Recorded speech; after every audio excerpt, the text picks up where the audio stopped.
Don't write it, and we'll do it live.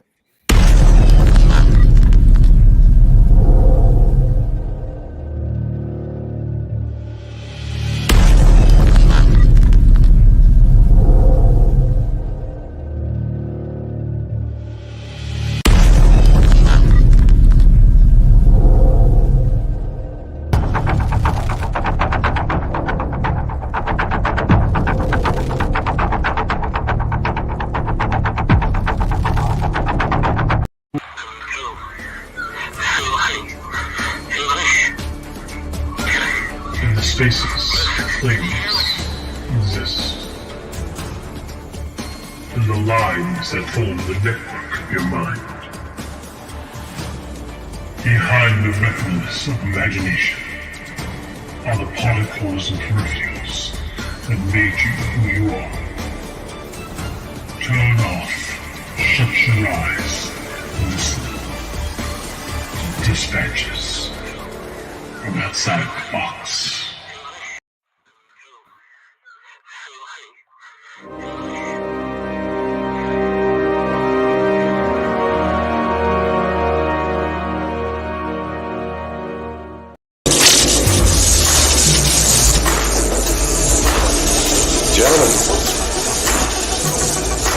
We're history.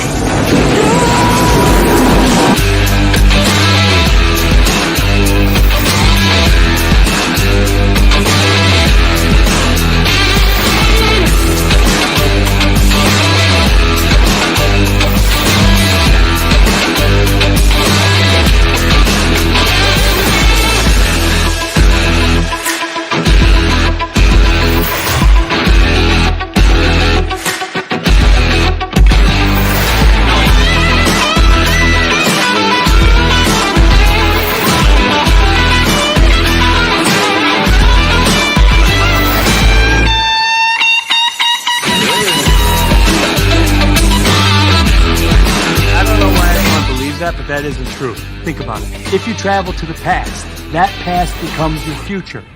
And your former present becomes the past, which can't now be changed by your new future. So Back to the Future is a bunch of bullshit? All right. Hello, everyone.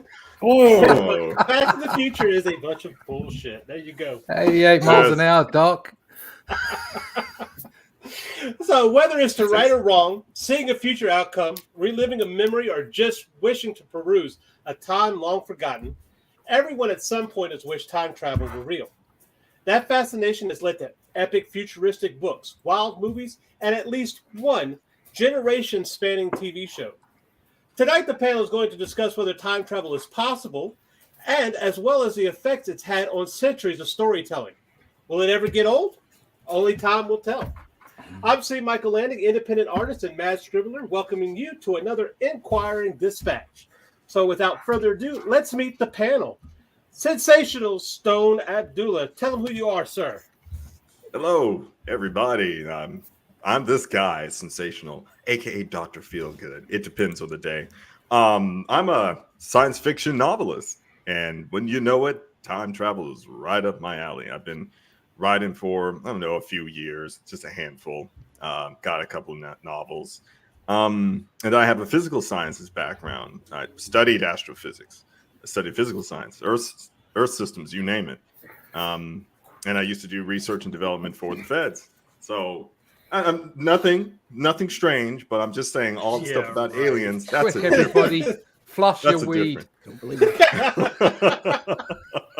Flush the LSD down the toilet. Okay? Well, that beginning, I thought someone had dunked some ayahuasca in my whiskey because that was quite freaky.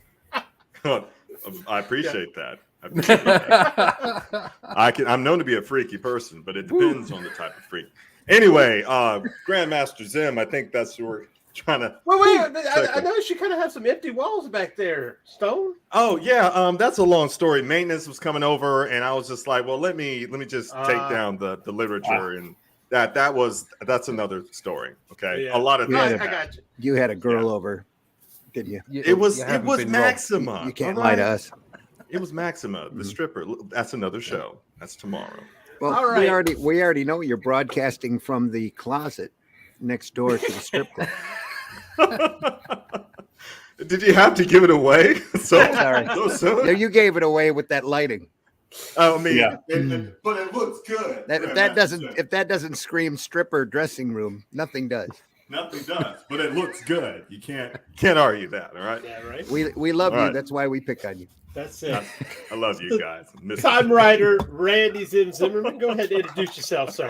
I am the time writer. Yeah, great. Time That was writer. that was a decent movie, probably before your time. But anyway, hey everybody, I'm Randy Zimmerman. I'm a longtime alternative and independent comics creator, producer, publisher, and everything for the wonderful art form called comics. I've just about done everything that you can imagine.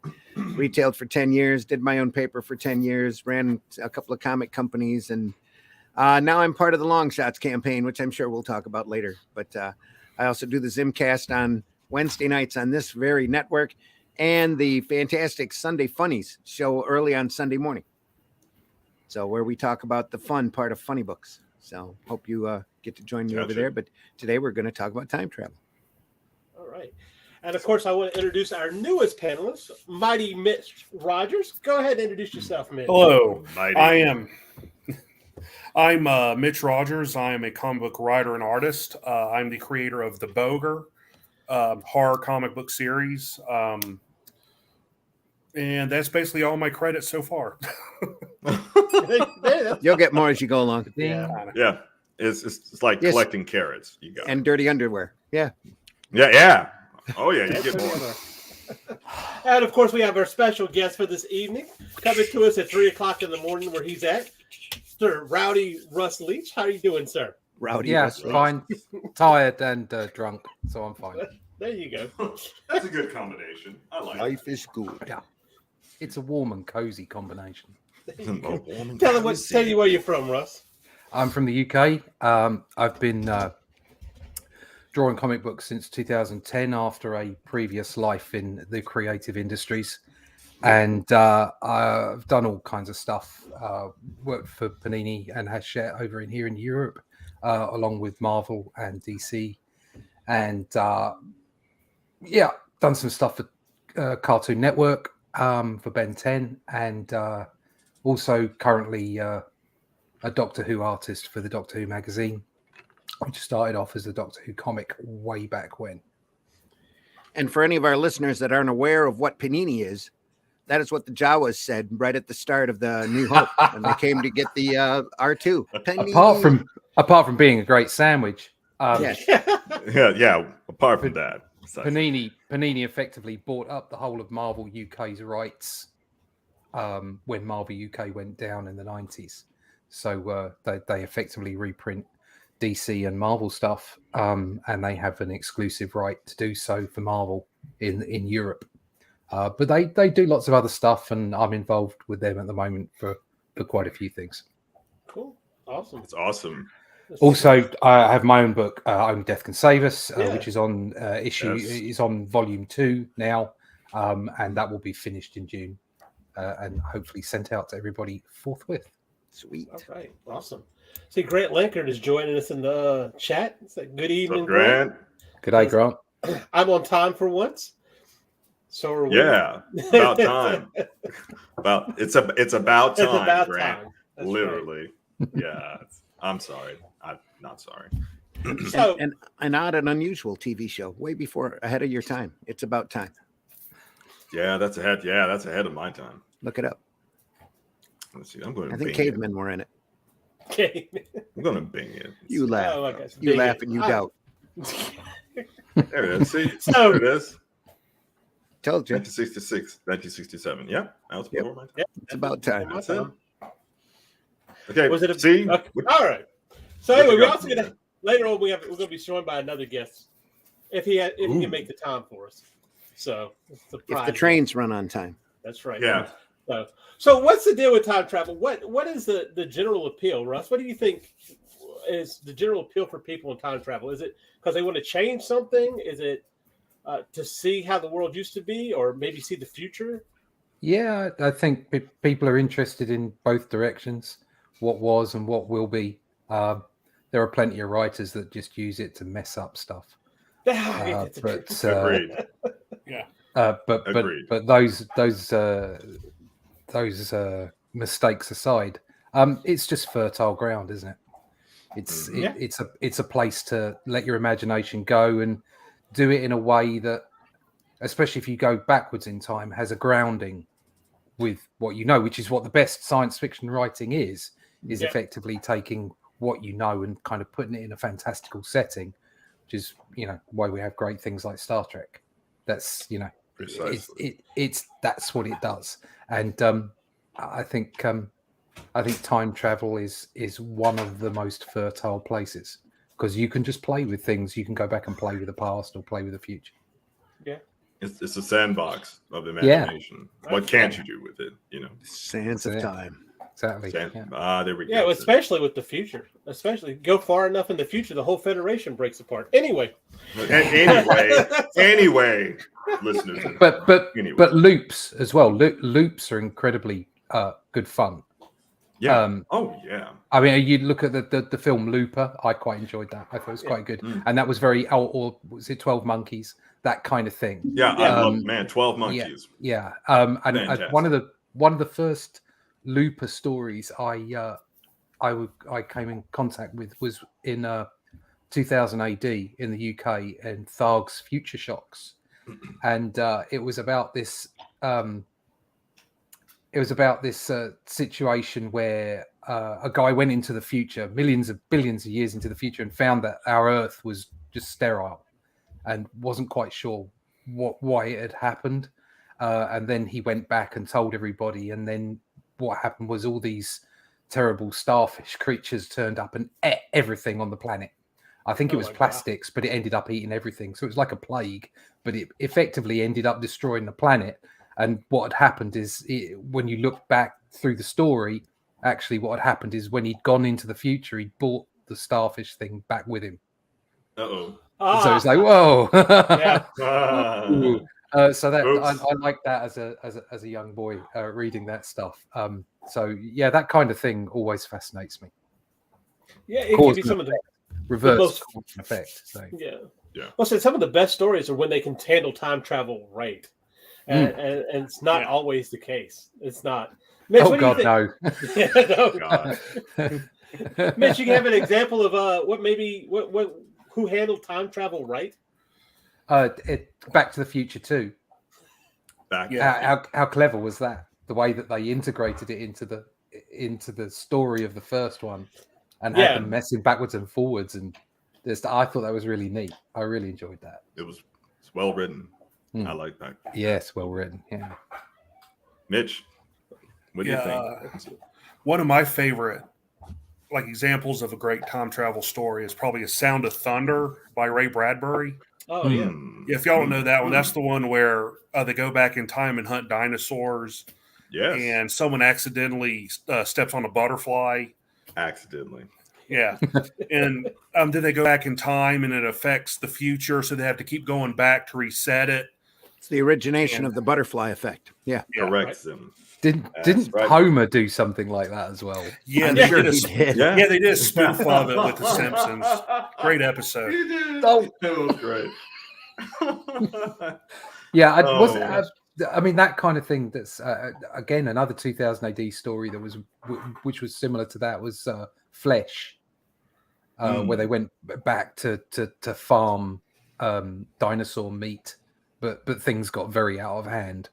I can only imagine. I'd imagine. And would have made a great Snake Plissken movie. Yeah, wouldn't it? Yeah. If he was the guy, hey, we're gonna wash your record clean, but you have to go back in time and figure out why they're not sending dinosaur meat up the chain anymore. Escape from 65 billion BC. Right? And I think we mentioned this, Randy, last time we spoke, and in fact, one of the craziest dinosaurs from the past ended up coming to the cursed earth of the future in the Judge Dredd stories. And I don't even remember his name. I remember it was a red Tyrannosaurus Rex. Yeah. And it was kind of maybe something like that. Yeah, it was all warped around, and that was really cool as well. Well, what happens is that the Snake Plissken type character ends up going back in time to figure out their meat shipment problem, only to find out that the dinosaurs are all sentient. Oh. Oh, ouch. There was an ask for episode where the spiders came and ate everybody, and that scared the living daylights out of me. Was that a Judge Dredd? That was a Judge No, Dredd. no, that was from Flesh. That was that was an episode in Flesh. Yeah. No, there was a 2 or 3 part Cursed Earth story with Judge Dredd where they had a plague of spiders. That was Ooh. Who did that? Spiders. Was that Ron Smith? Ron something did the artwork on that. It was phenomenal. Is it Ron Smith? Unbelievable. I probably have the guy's name wrong, but I love his inking style. It's incredible. Yeah. So, There's all sorts of different time travel examples. yeah, you just you completely messed it up over now. Now I'm thinking of the poor Jim Henson dinosaurs just being hunted down and taken for their meat. Strip for their meat. They should be hunted down. Every last They should one. be hunted down. As a matter of fact, let me piggyback off of what you're saying, Russ. You know, like every dinosaur, new type of dinosaur, I don't know if it's like a new fetish thing that's on DeviantArt right now, needs to be hunted down. Right now. Because it's a lot on DeviantArt. Mitch Rogers, you have no reason to go to DeviantArt for any reason, my friend. But the way they draw dinosaurs, there's no reason to go back. But what they do to dinosaurs, right? They should be hunted. That's when you what go I'm saying. when you go to DeviantArt, make sure you also visit MySpace and GeoCities because obviously you're going back in time. Right? And don't forget to use Lycos as your search engine. All right, on your Commodore, yes. On your Commodore or your Macintosh. Your Macintosh, yeah. And use Netscape for they still make Macintoshes technically. We're sorry. I mean, technically, yeah. Technically, they still make Macintoshes. Yeah, it's a little technicality. That's the downside of time travel. Yeah. We've all been there. Is that right? See, we've all been there. You know, there's so many things in this reality that you can blame time travel for. It's amazing. Yeah. Sure. Who knew J. Edgar Hoover was in women's clothes until somebody goes back in time and changes his closet out. And changes his closet. Mm-hmm. Who knew that? Robert McNamara. He was a cross-dresser, and then he just go back in time and be like, "Oh, he wasn't before, but he is now." He is now. you damn too. That expression cross-dresser always makes me imagine somebody getting up and putting their pants on and getting really upset. It just doesn't make any sense. Cross-dresser. These pants. I can't believe it. I did it again. You know what I mean?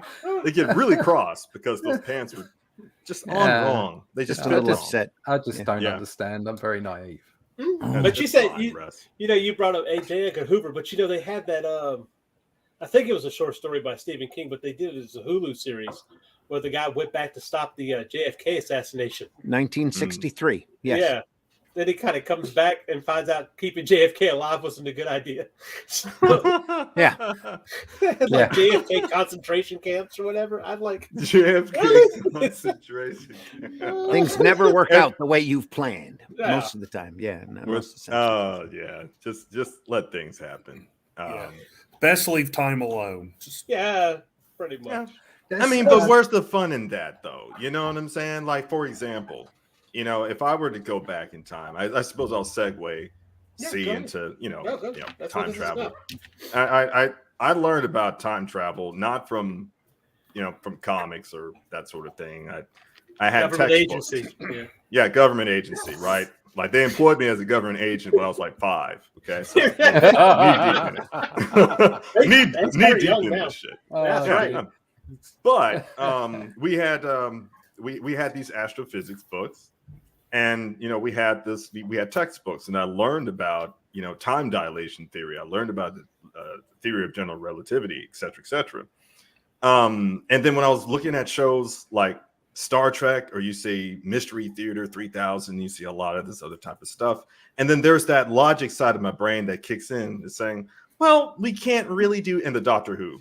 And I said, well, we can't really, this is me, younger, long time. Well, we can't really do time travel because you have to have an infinite amount of energy and negative mass, and none of those exist. You know what I mean? That's me talking. So I was like, but even though there's no such thing as negative mass, we have antimatter, happens all the time at the top of Thunderhead clouds. You know what I'm saying? Just look it up. But we don't have negative mass, meaning mass that exists then stops existing. That doesn't exist. So, but that's a component that you need to go back in time, and we don't have that. But we do have this wonderful, wonderful exotic celestial object called a supermassive black hole. Not a black hole, supermassive black hole. Supermassive. Where only up until 1981, the scientific community thought that supermassive black holes, or black holes in general, were unicorns. Einstein, he proved them in his theories, right? But we had no observation. And then we had the Nobel Peace Prize winning, study that found supermassive black holes, generally the center of every galaxy. But what you can do in terms of going forward in time, it's so sick. If you can survive being close enough to a black hole, right, and not get over into its event horizon, you can stay there safely, right? And you'll look like this maybe for 50 years if you're from Earth. But to you, it's like you stayed near the event horizon for 10 minutes. And then 50 years has passed in space and time, because space and time are three-dimension space, X, Y, Z, and then time is your fourth dimension. So you can sit next to a supermassive black hole like the one in the Milky Way for 10 minutes. 50 years will pass on Earth and all the rest of time. And then when you go back to Earth, you'll be like, Jim, you're using too much just for men. What happened, Jim? So basically, are you using like Viagra now? Jim, what happened? It's like a cosmic cryogenic chamber. You would have to be able to find Earth first. Yeah, you'd have to be able to find it. Which means you'd have to figure out where Sol has moved to. So the sun has moved to. Listen, if you could get yourself close enough to a supermassive black hole to check out for 10 minutes, you'd probably be able to find Earth on your way back. Maybe. You should be able to find it. Maybe. That's a good chance. I heard a really interesting concept. It's to do with the fact that the double slit experiment within quantum physics, where effectively only by observing light or quantum particles do they actually come into reality via it's compacting the wave. Is it the wave compression? Wave compression. That's right. So you've got like this probability wave. You don't have real things at all. Mm-hmm. They're just probability waves until you look at them. Okay, right, which makes that the whole universe is pretty weird. Okay, so anyway, effectively what you're doing is you're looking out into space. So the idea of this double slit experiment that the light only becomes a photon, becomes a particle when you look at it, and a wave prior to that becomes very, very difficult to explain when you're looking at galaxies that are billions of light years away, and they're actually being there's something called gravitational lensing, which is effectively by something that's so massive that light goes round it and you can see beyond it because the light has gone round the gravity. Well, if you're only seeing the photon after you've observed it, if it only comes into existence after you've observed it, and you're observing light from 10 billion light years away because it went round a big gravitational object, which photon went left around it and which photon went right around it? So the concept being is that the whole of the existence, the whole of the galaxy, there's these things called tachyons, which you might have heard of in Star Trek quite a lot, which are theoretical particles that go backwards in time. So the idea being is that you get to the end of the universe, you get to the complete end of existence, and everything that has ever been observed along the way is transmitted backwards via tachyons. And that's what makes the universe. So it's kind of like a loop of time where effectively we're creating the universe in the future via backward traveling tachyon particles. Right. Pretty freaky stuff. It's freaky stuff when you get to the quantum. The whole of quantum is disturbing. Like one physicist already said, if quantum physics doesn't bother you, then you haven't really you haven't understood anything. I find the whole concept of quantum physics just mind-boggling and interesting. Oh, because it's a part of our reality. It's us. It's everything, right? And of all of our scientific research, we've only really begun to understand maybe this much of quantum physics. A If little that, bit smaller. Make it a little Yeah, bit smaller. maybe. There you So go. I think I would apply closer to the quantum leap version of yeah. time travel than Yeah. the physical version, like Than the Doctor physical Who version. or Star Trek or whatever. Just Because if I you- think consciousness is outside of the physical reality. So effectively, you can drive your consciousness where it needs to go.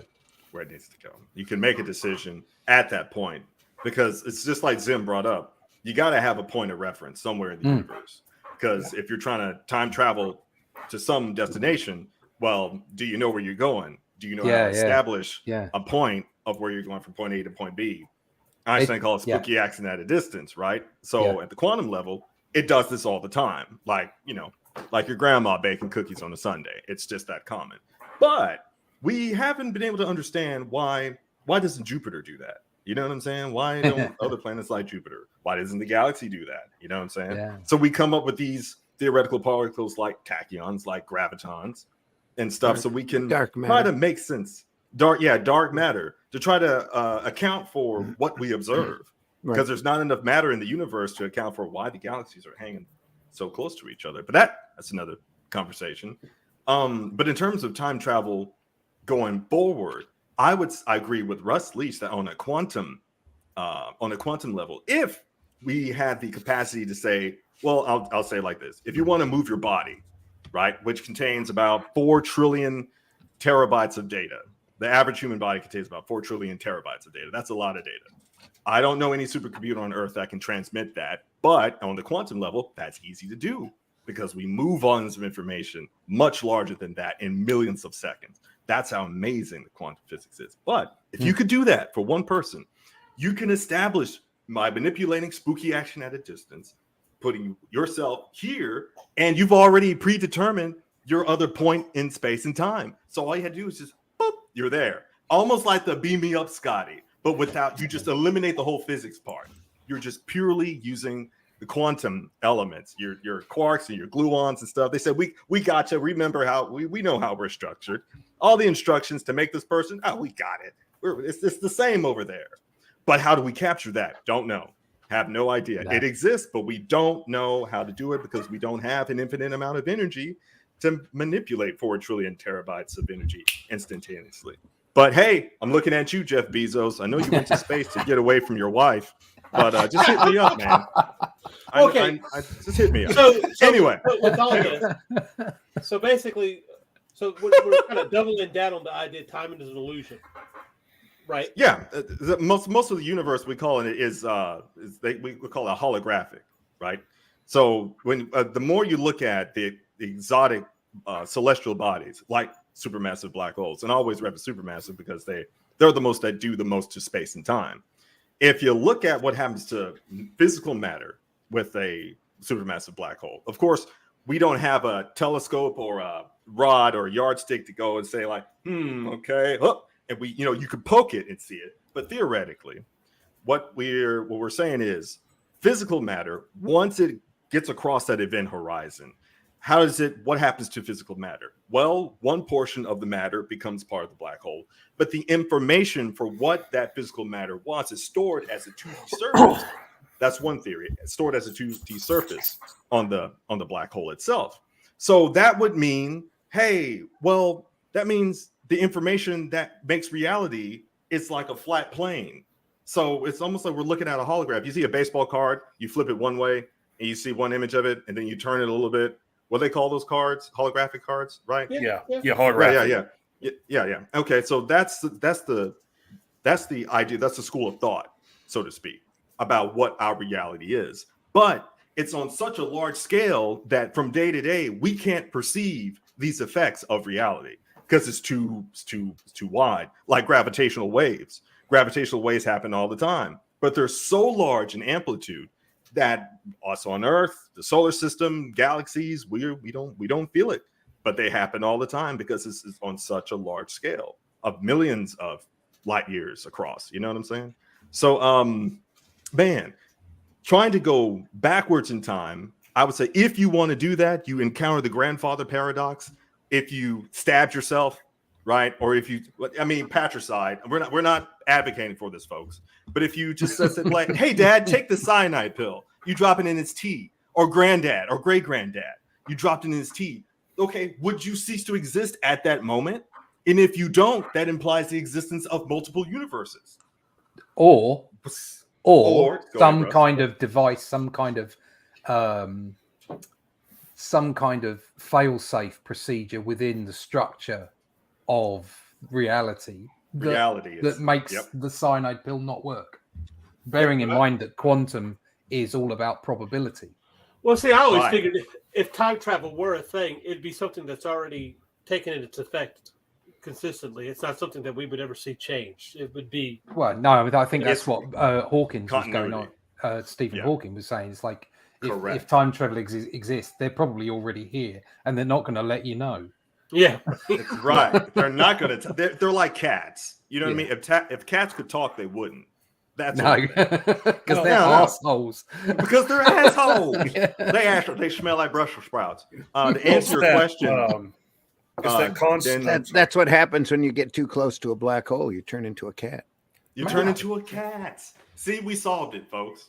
Yeah. Actually, Einstein solved the trouble of time travel back in the 50s when he was at a party. Wrote it on the back of a couple of grocery bags, and the FBI's had it in seclusion ever since. Mm. Well, he was a little high at the time, so he wasn't able to replicate the formula. The ninja's talking about you need to make time bend around you, but not bending you. And isn't that similar to I can't remember the name of the guy. It's a Spanish guy who came up with a warp bubble. So like Star Trek, a warp drive bubble. And they've Verbing. That's no, and they've pushed it to a point now where apparently NASA were doing some research on something completely unrelated and ended up coming up with you talk about negative energy earlier. Mm-hmm. They were coming up with a replacement for negative energy on it, and they reckon this warp bubble is actually something they might be able to make. So effectively, you can go around the whole problem with light speed, because effectively what you're doing is you're kind of stepping out of reality almost. You're bending reality around your spaceship and then just flicking it along and letting inertia do its thing. Let inertia do its thing. Yeah, you don't have to worry about the time dilation. No. And inside it's all just normal. Yeah, exactly. Yeah, and then the space if they ever normal. If they ever did do a warp bubble, how would they know it was successful outside of the fact that it just disappeared? I don't know. See, I'm trying to recall it to see where it's been. They said, I didn't ask you bring that one back? Step out for a second and step back. See how many years you've gone. Oh, okay. Put out an APB on that one. Mitch, do you remember what you were going to say? No. Well, y'all see. That's like the Philadelphia experiment all over again, isn't it? Yeah. They tried to make a warp bubble and. Yeah, and you kind of didn't. Depending upon they tried to make it invisible. Yeah, and it apparently accidentally created this shift in time and space where the ship ended up somewhere else and people were halfway through walls. Yeah, that's what I was going to say. It sounds like he had arms and legs sticking out of the wall and stuff. So. Yeah, at least that was what it was in the 1980s movie that I watched. Yeah. The story. Go ahead, Mitch. The story was basically that came out. I can't remember the guy that said he was quote unquote a part of it, but it was. They were trying to do invisibility and shit got messed up. There was a guy that said he was directly involved. Yeah, I cannot remember his name though. A bit like the Hangar 13 film that's supposedly based on some kind of leak from Area 51. But see, that's what I was going to mention. Area 51 or the Los Alamos. Well, I've seen. I met folks from that lab, by the way. Just saying, they're weird. Go ahead, see. No. Los Alamos. Back in my research days, I might as well because I put it out there. So I used to do some stuff with NASA. All right, NASA, just don't be mad. But it's not. Is it confidential? Whatever. I'm fucking. Wait, hold on. Don't say something that's going to get us all killed. Don't say anything that's going to get you into trouble. Oh, okay. All right. I don't want. or I don't just- want or people to come don't into my mention- apartment in the middle of the house. Don't mention the NDAs that you've had to sign with the CIA either. That would only get you. I'm already in trouble for not killing my last target. All right, it's a packet. Okay. Great. Now that he said that live. Let me speed that up, and I just say that I just so happened to bump into some people that worked at Los Alamos National Lab. They were unusual. I'm saying that politely. I'm saying that they were unusual. Yeah, I was like, wow. You did? You just looked it up, Mitch? Yeah, the guy that said he was a part of the Philadelphia experiment was named Carl Allen. Carl. Yeah. That sounds. I'll say there's a lot of them that come out. There was one guy I was seeing. He went back to the house that he supposedly went to the 1970s in. And they were talking to the lady, and he was describing certain things in the house. And he's like, "I've never been in your house before, right?" And she's like, "No." It's like, yeah, but she might have got a blueprint from the damn city hall. There's been a number of notated time displacement. Yes. Happenings. Yeah. Most of them are drug induced. Psychotropic hallucinogens, aren't they great? The what's the psilocybin? What is that? The happy mushroom. Psilocybin. It's another thing that can effectively disconnect you from reality. Something I heard the other day. They were talking about things like ayahuasca and I can't remember. Is it the stuff that Joe Rogan goes on about? The stuff from your the DMT. Yeah, DMT.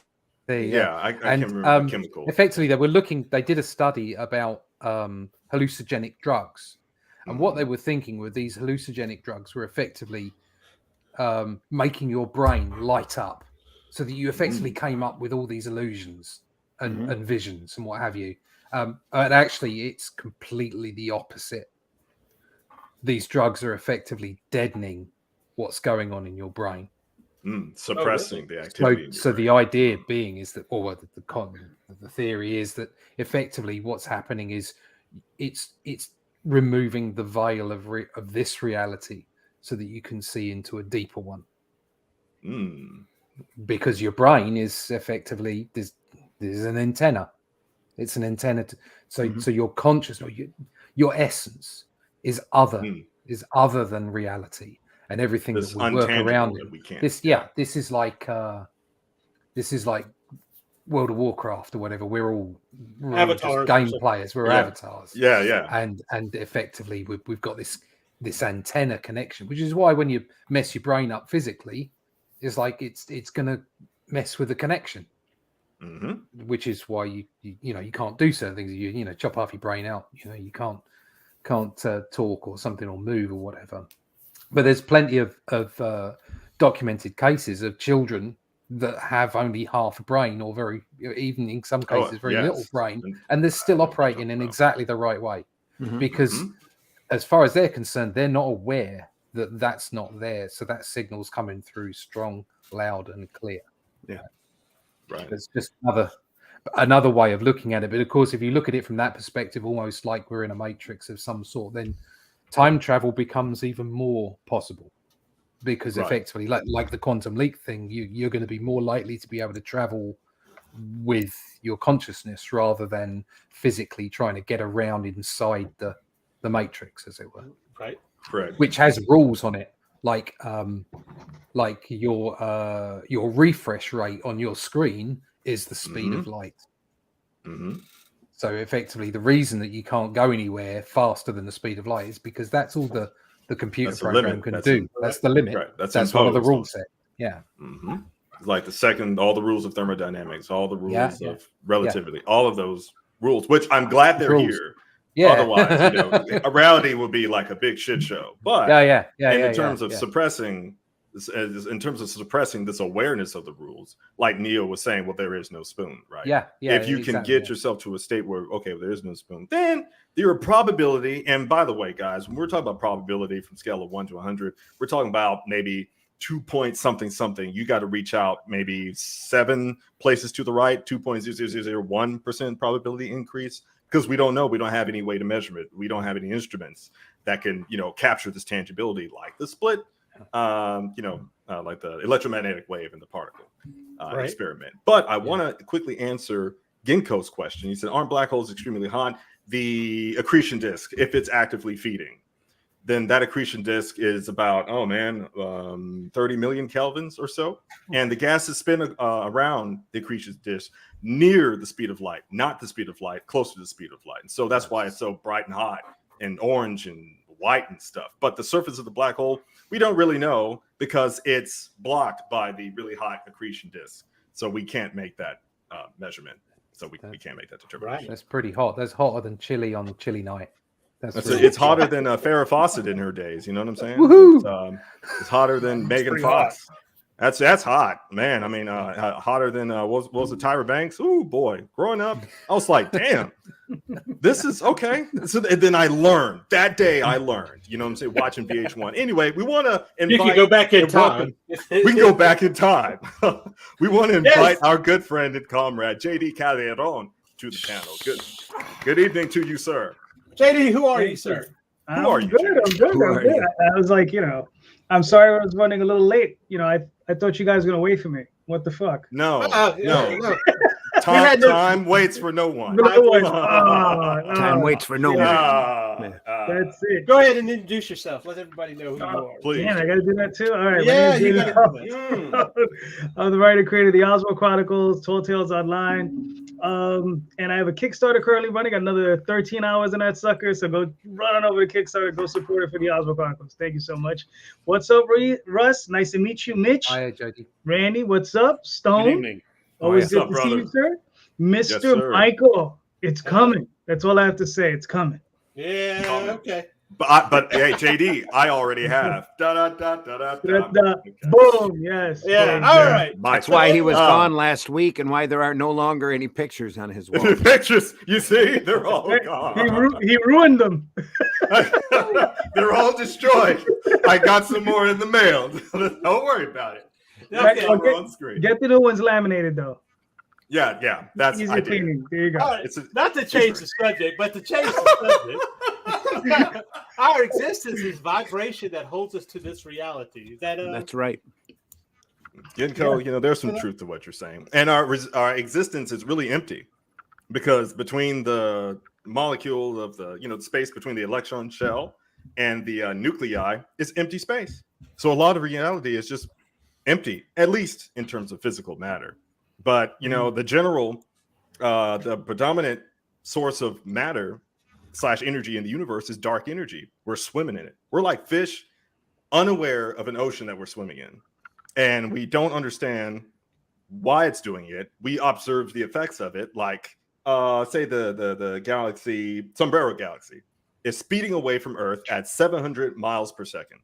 For whatever. And then the next galaxy, 10 million light years away, is speeding away from Earth at 750 miles per second. Everything is speeding away from each other at this, these predetermined distances all the time. So Stephen Hawking was like, we might get to a big.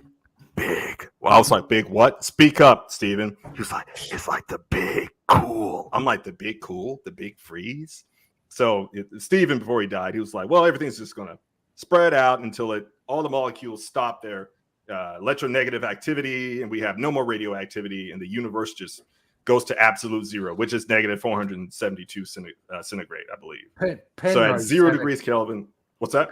Penrose, Sir Roger Penrose came up with because originally before the Big Bang, they were talking about effectively a galaxy, a universe that could expand and then under its own weight, under its own gravity, come back into a big crunch. Come back. That's the big crunch. Which is becoming a bit more popular now. But Penrose came up with the idea that effectively, as we expand ever further and stretch apart, as we keep getting fatter, and we stretch so far that effectively there is no mass anymore. And once you lose mass, you lose time. You can't have clocks without mass. And once you lose time, you lose distance. And once all the distance and all the mass and all the time has gone, infinitely small is the same as infinitely large. And effectively, you have another Big Bang. Boom. And so the cycle, it's like the great circle of life. Yeah. Yeah. I mean, we're not talking about that cycle for those listening at home, so please don't try to cancel us, all right? But we're talking about there's periodicity. Russ, let's use periodicity. Periodicity. I like that. Even that could sound wrong. Damn it. Oh. Wow. No, Randy. Hey, you wonder why I can't get moving on this show. Damn it. Listen, all I heard was Big Bang, period. Even that could sound wrong. Swimming, certain things, moving away at great speeds. So there was Vibrating at great speed. Exactly, vibrating. These are the key words that I heard. Supermassive black hole. So you missed the black hole in the There you go. Superman. Exactly. All of the Beavises and Buttheads out there are snickering under their while they're listening. It's a Big Bang. I can see her things. I want to see a Big Bang too. All right. Me too. You think old Big Bang? I knew I could come in and derail the show. I just knew I could do it. No, you better stay. No, you came at the right time. We got an hour and 5 minutes left. No, JD, you're staying. No. I was saying I could come in and derail. I mean, Oh, okay. All right. I'm not going All right, we were already talking about theoretical quantum physics, so you can't derail anything. It's already derailed. It's already there. You can't make already it there. worse. Yep. Got you. All you can do is come in and just join in on the conversation and wonder if Russ's whiskey has hit him hard enough I was yet. just about to go and get some more, actually. There we go. Nice. Wow. But just as C was saying about time travel, sorry, what we were saying earlier, C, it's like this is all so fertile, so much of it. You have to go and research. If you want to write something, if you want to create something, go find stuff out. Go and research. Don't just sit. It's no good to just read other comics or other works of creation. Okay, of creative arts. Go find out stuff as well. Go get a life. Go find things and be interested in stuff. Go get a life. That's a hashtag. Build your own goddamn time machine. Yeah. Build your own. Yeah, don't There ask you go. us. Get your own. Get your own. But if you are going to write about time travel, the best thing to do, because if you're going to write about going back in the past, you not only have to learn the science behind it, you got to learn history too. So if you're going to write about time travel, stick to the science and go to the future. Just make it up. Yeah, just make it, and you can make it up. It's great. That's fine. You got some warlocks. You got some, we got some elves. Man, in the future, man, if we can get listen, guys, this is great.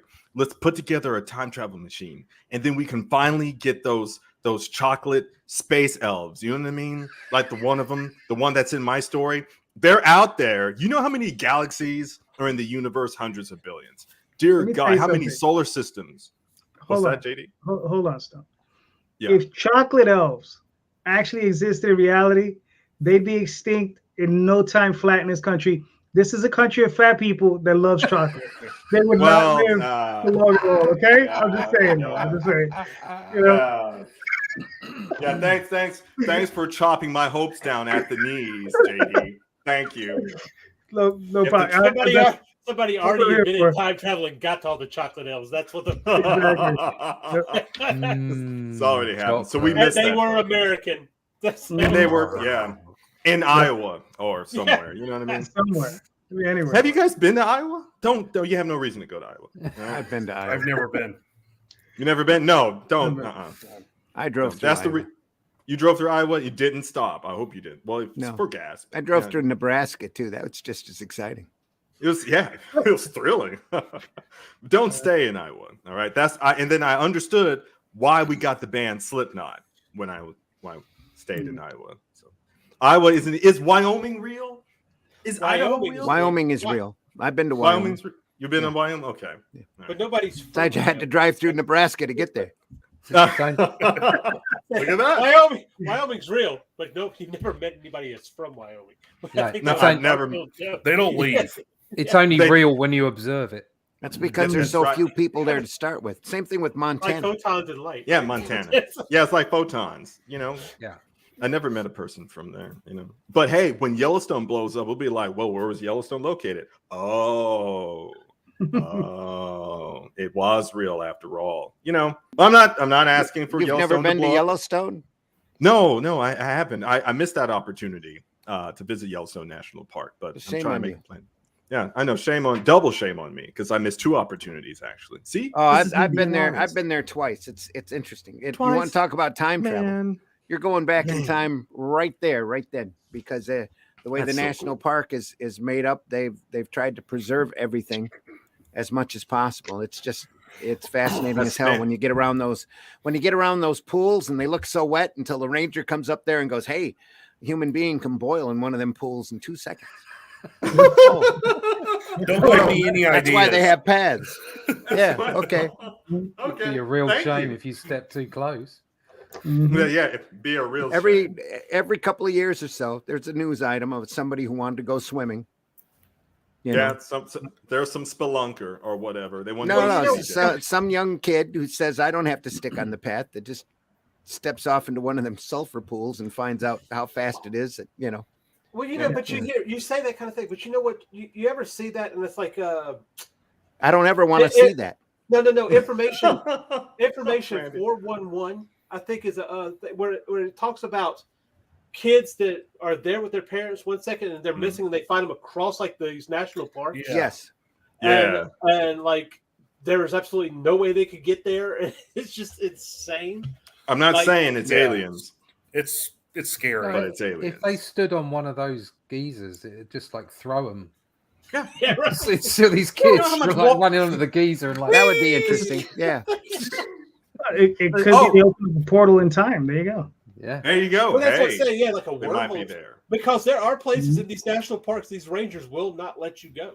So it's kind of like, Then that's the places that we need to go. That's Locate where that. they keep their drugs. You know, the working theory also is that there's little portals all over those national parks too. So that's why there's some Maybe why places they're that are national secluded. parks. Yeah. Yeah. So you know, if Uncle Sam doesn't want us to go there, I'll be like, "Yo, Uncle Sam, hey, I know a guy. His name is Uncle Ben. All right, so hey, just let me through." See the Uncle Ben, the rice guy. I'm sorry, that was a poor joke. he's not. I don't know. That him went anymore. right over everybody's head. You'd have Yeah, to. That was a particularly bad one that I enjoyed. Yeah. Yeah. I thought you were talking about Spider-Man's deceased cousin. I mean, uncle. No. We're comic Not guys. that What one. do you want? The only comic book character to stay dead.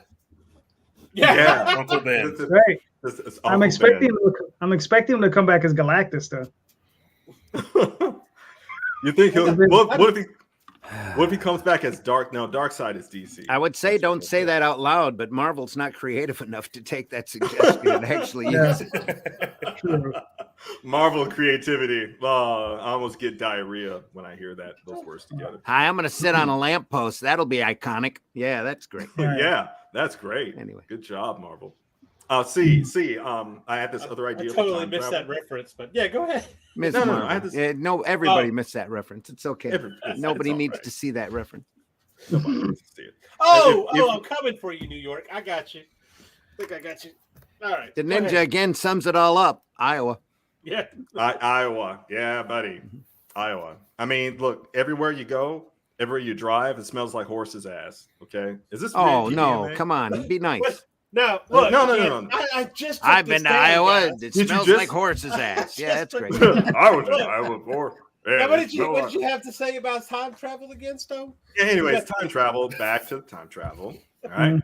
So I said there's one day in 2013, there was some supercomputing conference or whatever.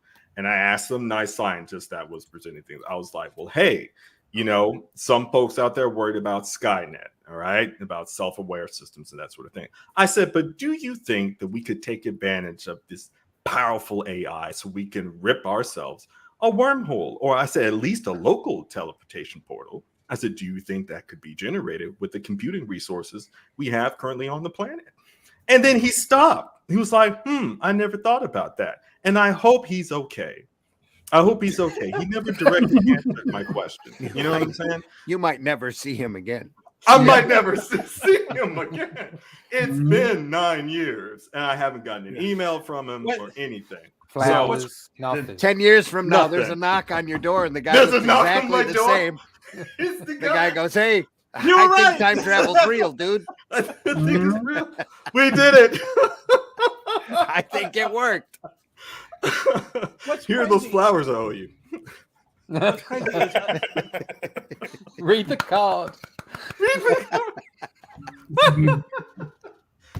See, go ahead. Sorry. no, what's crazy is listening to you because when you're trying to think of something and you're like trying to find clips for the time travel thing, I was like, okay, I know there's a whole bunch out there, but I just can't think of a whole of them. Now, listening to y'all this morning or this afternoon, evening, whatever it is, I've lost track It's of time. middle of the night. It's Iowa. It's Iowa. Russ has Gone to Russ Iowa. thrown me off. Yeah, He's right. in Iowa right now. But do you remember there was a movie called Millennium where they were basically plane crash? If a plane was going to crash, they'd go and they'd grab everybody off.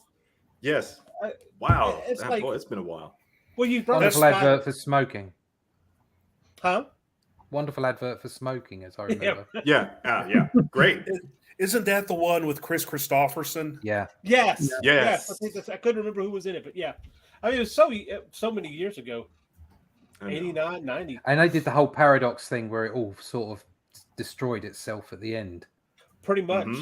Yeah. Because they were bringing them to the future where they were, or to their present. But something ended up happening, and they ended up having to send them further into the future, or something like that. Yeah, it was a weird film. It was I weird. think that the reason, if I'm remembering it right, the reason why they took the people from the planes that were going to crash was they were destined to die, so them not being around wouldn't matter.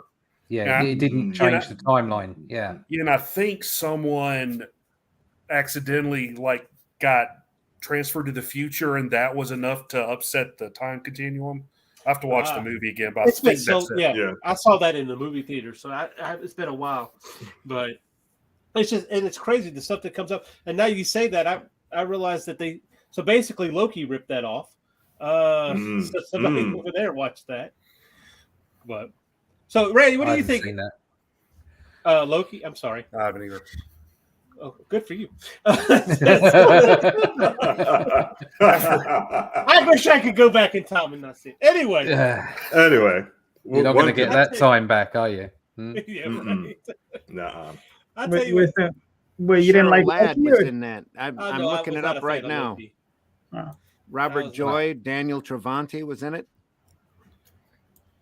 The Millennium movie? Millennium? Yeah. I can't say I've ever seen it. I remember a robot. It might just be that memorable, though. I don't know. when they're a robot in it. I saw a lot of movies back during that period. It come out Then in you always had to have a cheeky robot. 1989. Yeah, especially 89, between that period and early 90s. Yeah. You needed a cheesy robot. There's nobody here credited as being cheeky robot. So Yeah. Oh, that's a shame. Go get him, Buck. Yeah, it kind of came out at that at that from a time in the John Varley short story called Air Raid. came out at that time in the late 80s where they were constantly making science fiction movies with a medium budget and a big star. Yeah. It was a great time. Oh, I'm just saying 80s sci-fi, bro. Yeah. It's just Terminator 2 Judgment Day. Since we're talking about time travel. Well, Since we're talking about time travel. Yeah. That's what I was thinking, because you brought up Skynet. The fact that time travel is not a huge proponent of that, but yet it is. It's crazy. On Terminator, time travel's essential. It's key. It's essential, absolutely. But it wasn't a focus on, we're time traveling. You had a robot from the future to save, mankind. But to destroy mankind. We were in the future. Depends on which Terminator you watch. Yeah. You said T2, damn it. I'm sticking to it. Yeah, I did say T2. I did. I'm going to watch it later. Well, T2 was the better one, so it was. Let's just think about that one. Do we have to roll some bumps? Yeah, I'm going to go ahead and roll some bumps real quick. Take a break. Okay. I'm going to go and get more whiskey. Yep. See, folks. Okay, come right back, because our boy Russ Leach is going to get more. How do you say, inebriated? That's right. You want to stick around for that. We're going to take some time. Oh yeah. Be right back.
All right. So if you have a crowdfunder and you're shipping out some comic books, one of the best ways to do that is using the Gemini mailer. I've gotten a few of these. They're fantastic. I haven't had any damaged ones. So if you want to do that and you have a crowdfunder and you need to send out some stuff, go and save 5% on your next Gemini mailer order. All you have to do is go over there, use the coupon code RAGIN2, and get yourself some 5% off, because those things, it's going to cost you. That's right. Yeah, you can throw them like frisbees. They still hold up, baby. It's all gravy, baby. If you can't get enough of us on here, check us out on Facebook for Dispatches from Outside the Box. Go over there and like the page. If you have any questions, also send it dispatches from outside the box at gmail.com. That's dispatches from outside the box at gmail.com. I might come up with a shorter one later on. And don't forget to like. Yeah, right. Please send us a message. Then, of course, like and subscribe, share, hit the bell icon, tell your friends, go down the street, knock on a neighbor's house, be a Jehovah's Witness for the Raging Broadcast Network, and make sure you tell your friends, whatever you do. Anyway, we're back. Be a Jehovah's Witness. Yeah. And have a great day while you're doing it. There you go. And have a great day, you know. Small story. There was a knock on my door after I came back from Knoxville, and it was past 6 o'clock. And I was like, okay, this can't be Jehovah's Witness. And I said, but you never know. Times are hard. So when you know it, there's some new Baptist church encroaching on their territory. So when you know it, this past Saturday, Jehovah's Witness came by in the middle of the day where I anticipated. And I was just like, whoa, let me stop you there, Chief. I said, before you start, I said, let me tell you something. I said, I know it's Easter, but I said, there's a local Baptist church that's getting started, and they gave me this card. So I said, they're encroaching on your territory. You might want to go and address that. I closed the door. A turf war? Yeah. I was like, because it's fun. Look, after 2020 and everything else, I was just like, well, why not? We got turf wars over everything else. I want to have church wars. Turf, church, it rhymes. Yeah, so church wars. You're not thinking this through, because what that means is you're going to have a lot more knocks on your door. Yeah. See what I do. Pretty soon, Mormons will be involved. Right. Oh, yeah. The guys with the ties, and the white shirts that ride the bicycles. Oh, yeah. My gosh. And then you never know. Maybe Quakers and Amish. You never know. Oh, man. See, what I do is I have a copy of the Satanic Bible just for church people that come by and try to, get me to do stuff. I'm like, oh, let me tell you about my Lord and Savior, and then they never come back. So. I should just give them. This is the third time I've had to throw this up, just to let you know. Yeah, the disclaimer is running. It's there. I've only usually once a show, but now it's like the third time's the charm. But hey, we're keeping you busy. See, you it. should love us. You're burning calories. So the ninja says there's a tunnel that slows down when you go through it in China. You've been there? Did you take pics, or you lying? All right. But you see that, and of course you can't believe almost anything. I believe everything on the internet. The internet tells me what to do. You do see those videos where the car is turning, there's nothing on the other side of the car, and then the car suddenly shows up. Yeah. Out of nowhere. And there's in fact, I don't know if this is the tunnel they're talking about, but supposedly there's a tunnel that when you go, you see them go down it, and then another car will show up right in front of it, and there'll be a wreck. And I'll have to look it up and see. They never heard of headlights? No, it's weird because the one I saw, I think it was like a one-way tunnel, and the other one it was like an ambulance or something. But who knows if it's real? You never know. You can't ever. You never know. I wish they put these things on cars that have lights on them, so when you're going through dark tunnels, you can see where you're going and see other cars too. No. They should make that. Those. No, they should make. Is that for safety? Is that for safety? No. Or are you saying we should? No, safety. Well, no, but see, that's the thing. It's like screw that. It's traveling down the tunnel. Well, you can see everything. Even suggesting that you're probably spoiling somebody in the Department of Transportation's fun. Yeah. They're sitting there with those CCT. We don't light monitors. that tunnel up on purpose. We want to see how Darwinism works. We want to see. It's entertainment. just like starting turf wars between church. It's fun. Why Darwinism not? doesn't work. Okay, just look at politics. These people continue to breed. Most of They them do. wouldn't be able to run away from the lion faster than I could. Okay, it's not evolution. It's not evolution. But listen, No. guys, just Pack just, it in. just quote Russ. It's not. If you guys still think, like, say in the future, time travel, maybe 30 years from now, not that far away, and if we still treat politicians like you walk in a strip club like this, and you think that stripper is really into you, right? Like, this stripper really likes me, and you still have that understanding about politicians, boy, you deserve to get hit by a car in the future, not right now. Yeah. In the future, right? I'm not wishing any bad on anybody. An electric car, a smart car, one that it produces Are we zero streaming to Facebook? emissions. Oh crap! Are we what? Are we what? off of Facebook? Is that what you said? I said, are we streaming to streaking? Facebook? I said, Oh, crap. We are. We're streaming to Facebook. That's We're it. streaming to That's be Facebook. my Look. first fan. Elon's watching us right now. Hey, Elon, what's up, Elon's dude? too busy worried about Twitter. It's $3 billion. Yeah.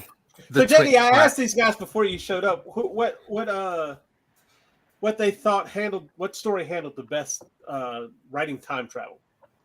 What do you think? They said Back to the Future too. Most of them.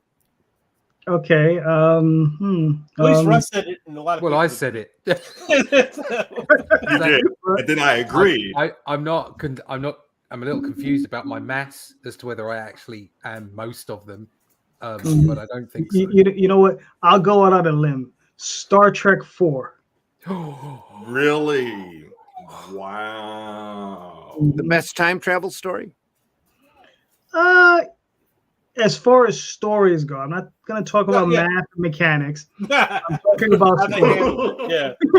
I like that film. I like Save the Whales. There you go. Yeah. Save the I- Whales. that is Save a- the whales. Yeah, that is. I like that film. I shouldn't like that film, but I do Rachel like says it. yes. Yes. That's In how case you producer didn't slash see her in the human back, she's resources. sitting there doing this. So. Oh, okay. I like Misfits to- I still said watches that. Time travel? You mean slingshot around the sun? Get that old chestnut?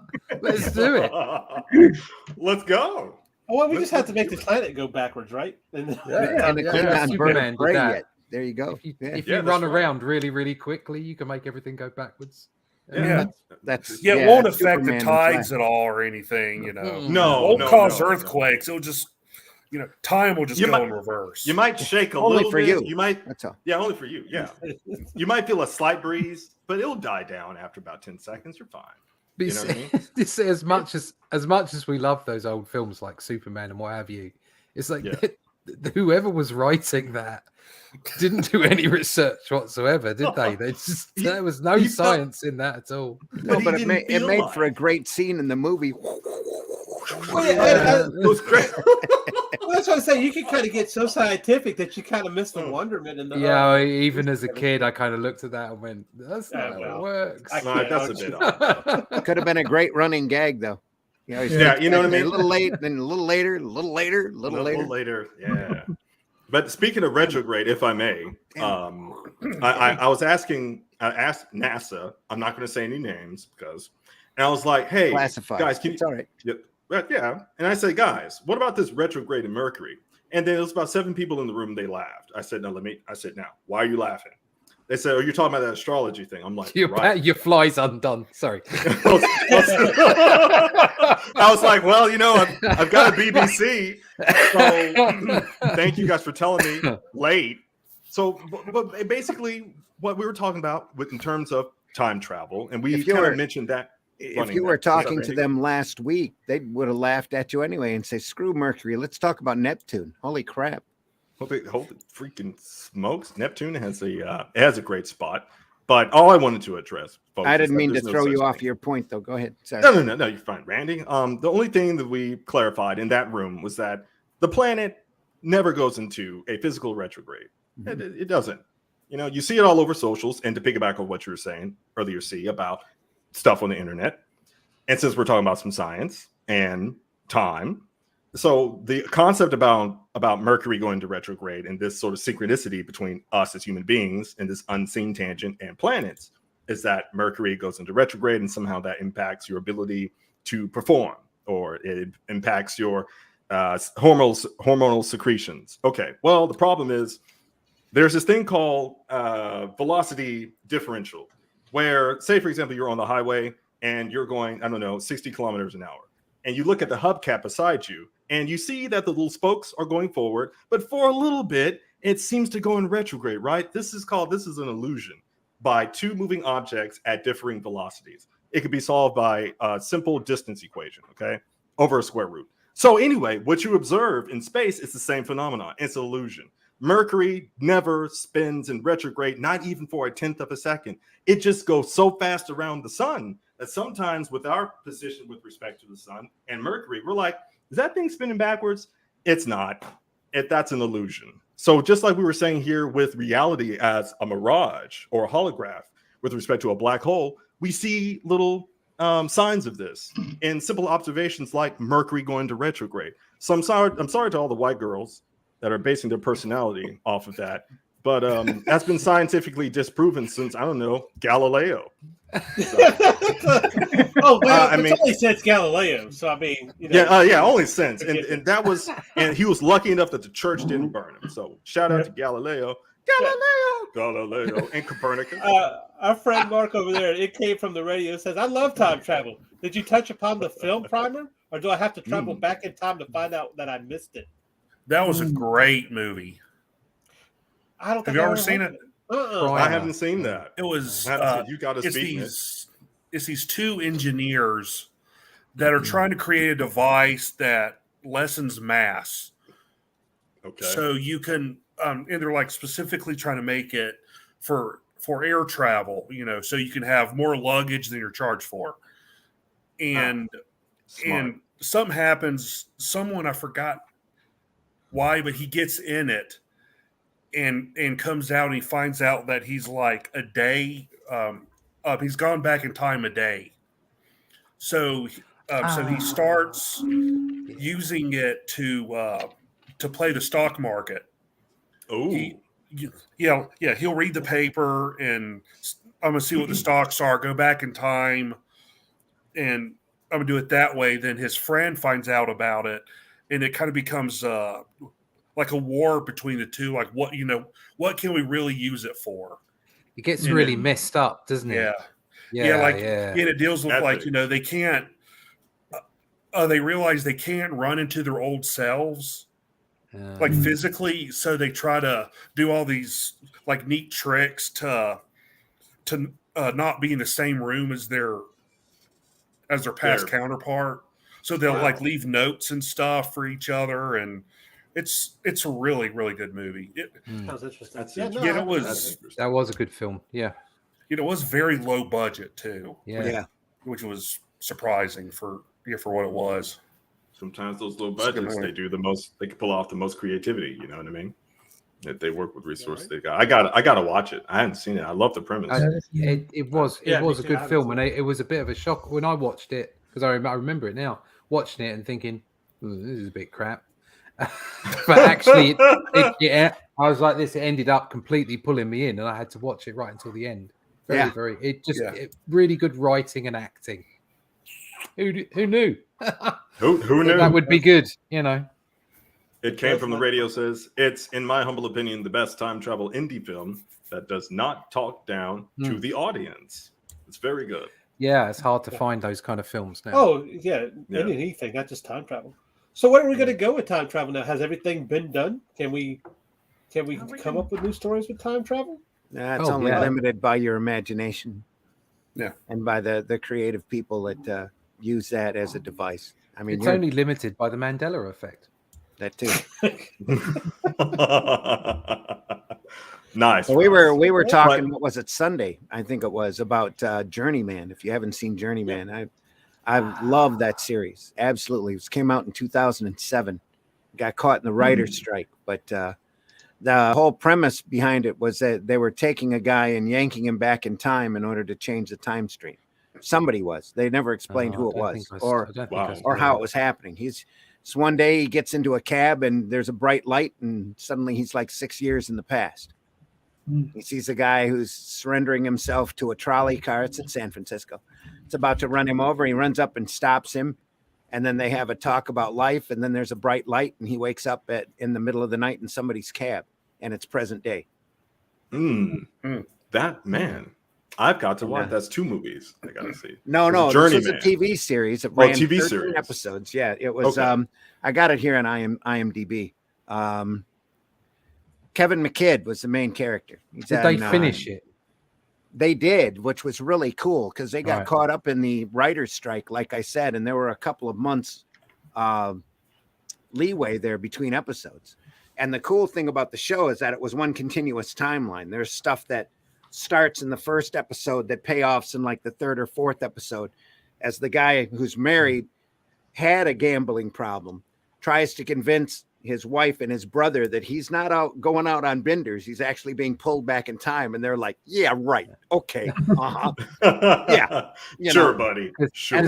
And then he keeps having it happen all the time. He's being yanked back and forth and back and forth. He's in the 2nd episode. He just bought a new car. He's driving it through the streets of San Francisco. Bright light comes up. Suddenly nobody's driving the car. Car turns up crashing. They think he was out on a bender. Wow. And actually he got pulled back in time. And in the meantime, he's going back in time and he's trying to figure out what it is he's supposed to do back there because he wants to go back to present day. The problem is he goes back in time and he starts running into his old fiance who happened to pass in a plane accident. Oh, wow. Well, come to find out, she is from the 1940s, and she had been getting yanked back and forth in time. Oh, wow. And this had a conclusion. Oh, yeah. And she also was being pulled back and forth and back and forth. Well, that, like I said, they got pulled up into the writer's strike. And and like I said, there's one big continuous timeline because he's trying to tell his wife, I ran into my old fiance while I was back in time. And she's like, you did? What the, all this. She doesn't believe him through like 3/4 of the 13 episodes. And his brother finally figures out, because his brother's a detective, finally figures out that there's more happening than him going off on benders. And eventually he accepts the fact that he's actually jumping in time. He tracks down a physicist who had written some papers on something like that aspect. And the guy told him in a mysterious way that he didn't want to talk to him. He needed to shut up and he needed to leave.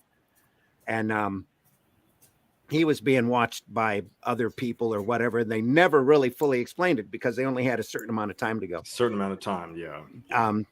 By the 13th episode, Kevin Falls is the guy who wrote it. He's the same guy who did, I think it was Wonder Falls is what he wrote in.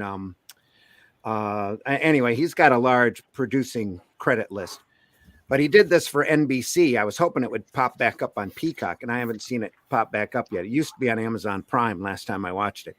But in the 13th episode, the main character wakes up in an asylum. And there's another guy there who runs up to him and goes, you've been traveling back and forth in time. And he's got a notebook that he hands him and says, here, that you might learn something from this. And he goes bouncing off because it's time for his medicine. We'll come to find out he was having the same problem, and he cured it by taking drugs. Once he took enough psychotropic drugs, he stopped getting yanked back and forth in time. That's a message right there. That's a message. See that, kids? Say perhaps to drugs. Yeah. And so he ends up taking the book and reading it, and the farther along the book goes, the more static his writing becomes. And the crazy guy has theorized that you're being yanked back and forth in time for a reason, and that it's to stop some big catastrophic event that happens in the timeline. But the way that you do that is you don't stop the big catastrophic event. You stop all of the little tiny events that lead up to it. And that changes the catastrophic event. So him saving the guy from the trolley car was supposed to happen. Him doing, and then he goes around and every time he's back in time, he's looking for why he's there, on top of trying to avoid himself, back when he was a partier, trying to avoid his current wife, trying to avoid his fiance who keeps looking for him because they both they both eventually get together and start comparing notes. She's being yanked forward, he's being yanked back. There's got to be a reason for all of this happening. And the last time she was yanked forward, she stayed for like 6 months because obviously she didn't cure whatever she was supposed to cure. That's when she got involved with Kid or with the main character. And then something happened while she was on the plane. She had the bright light and she ended up going back to her time period. And she, you know, there comes a time when whatever's happening to you is done and they just leave you at your starting point.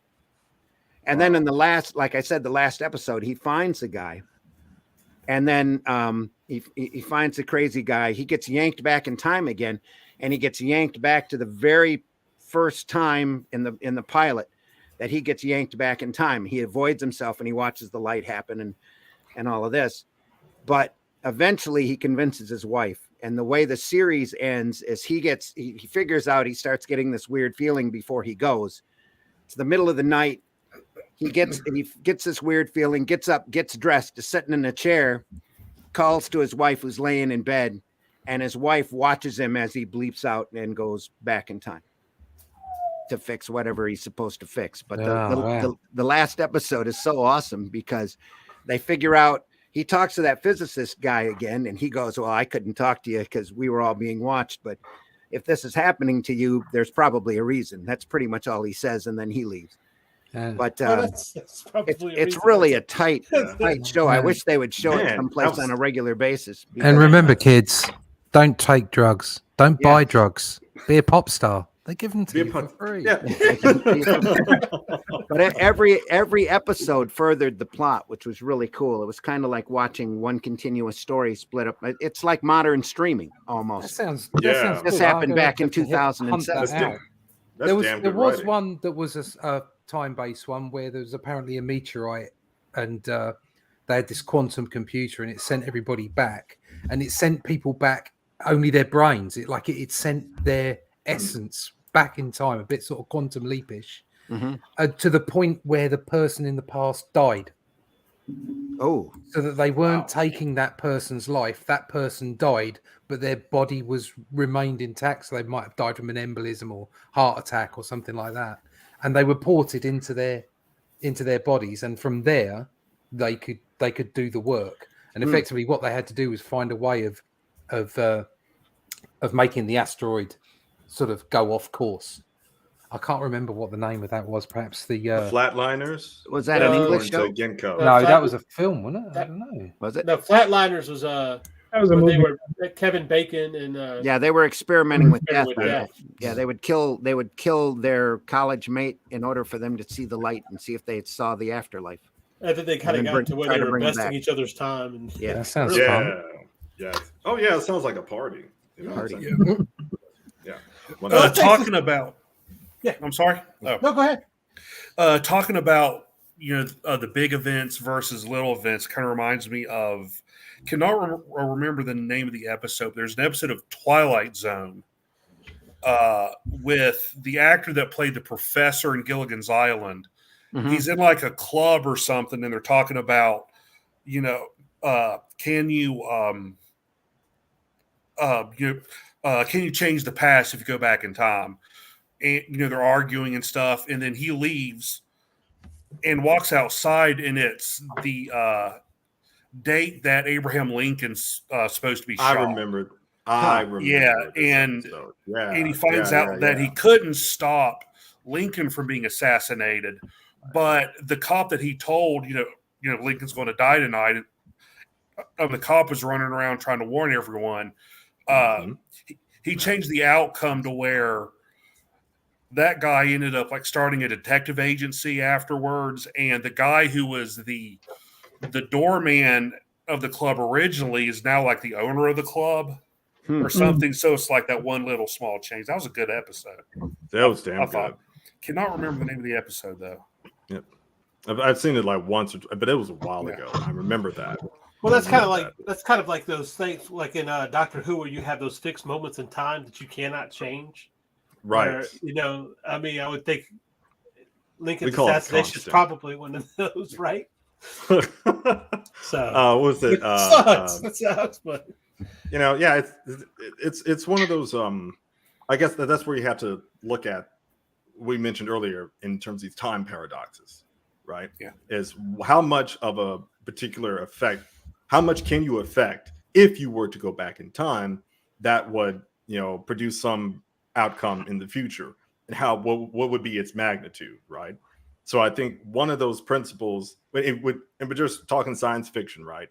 And just purely upon science fiction. Hey, you're up here twice, Russ. Your future self and your Twice. past How self. does that work? How did that happen? Well, I mean, quantum entanglement. You've gone back in time. You made it. Quantum See, we did entangled it. myself. There we That's go. effectively It was the whiskey. Right here. That's astrophysical masturbation. Right here. There you go. Isn't it? You're just jerking off to all those gravitons and all those quarks and gluons. You know what I'm saying? They're just spilling all over everybody. Anywho, long story short, that grandfather paradox is predicated specifically upon points that are fixed in time. So that's why in the standard model in physics, they'll say whatever has been, is that, and what happens in the future could be. We haven't seen it yet, but anywho. I see only death can save us up here. That's right, because it is time to get into some the Twilight Zone episode you were looking for is back there. That's what the there. name of it was. Came out in '61. Yep. Russell Johnson, Paul Hartman, and Bartlett Robinson was in it. Good stuff. Looking it up on IMDb right now. Cool. A prominent club in Washington, D.C., a socialite argues about whether it would be possible to change history by traveling back in time. When he leaves the club, he finds himself in 1865 on the night that President Lincoln will be shot. Fascinating. It's a great episode. Like I said, we said it before in the previous show. Like many of the Twilight Zone episodes are masterpieces. Oh yeah. Just evergreen too. You can watch them now, and they're just as relevant as back then. Some of the best television ever made. Absolutely. Period, Mitch. Okay, let's I guess we're gonna dive right into only death can save us. I'm glad you said it correctly. Did you want me to say it like this? Only death can save us. Yeah, that'll do. Okay, all right, cool. I have a lot of voices I can say it in, but Russ, let's go ahead. Take us down memory lane. Do you want us to play the video first? Or you want to talk about it first? You want beam footage, Russ? It's Skynet. Oh, damn it, we talk too much.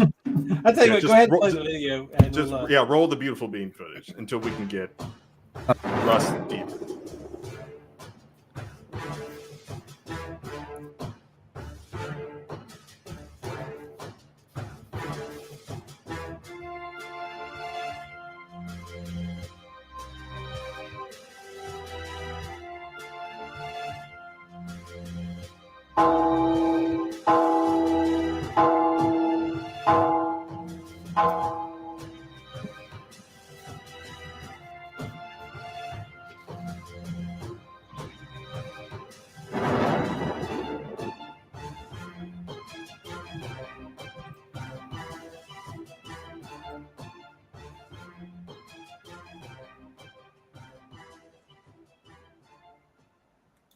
Only death can save us. Did you guys like that? I think it's in demand. Is it? Sam, you know a little bit about this property. You want to kind of fill us in on what Only Death Can Save Us is about? Which one? Which one you're at? I was talking about Zim. Yeah. Yeah, Zim. Randy. Yeah. A regular human girl bumps into death and basically humanizes him as he tries to save the earth. That's sick. He realizes that what humanity is all about is only death can save us.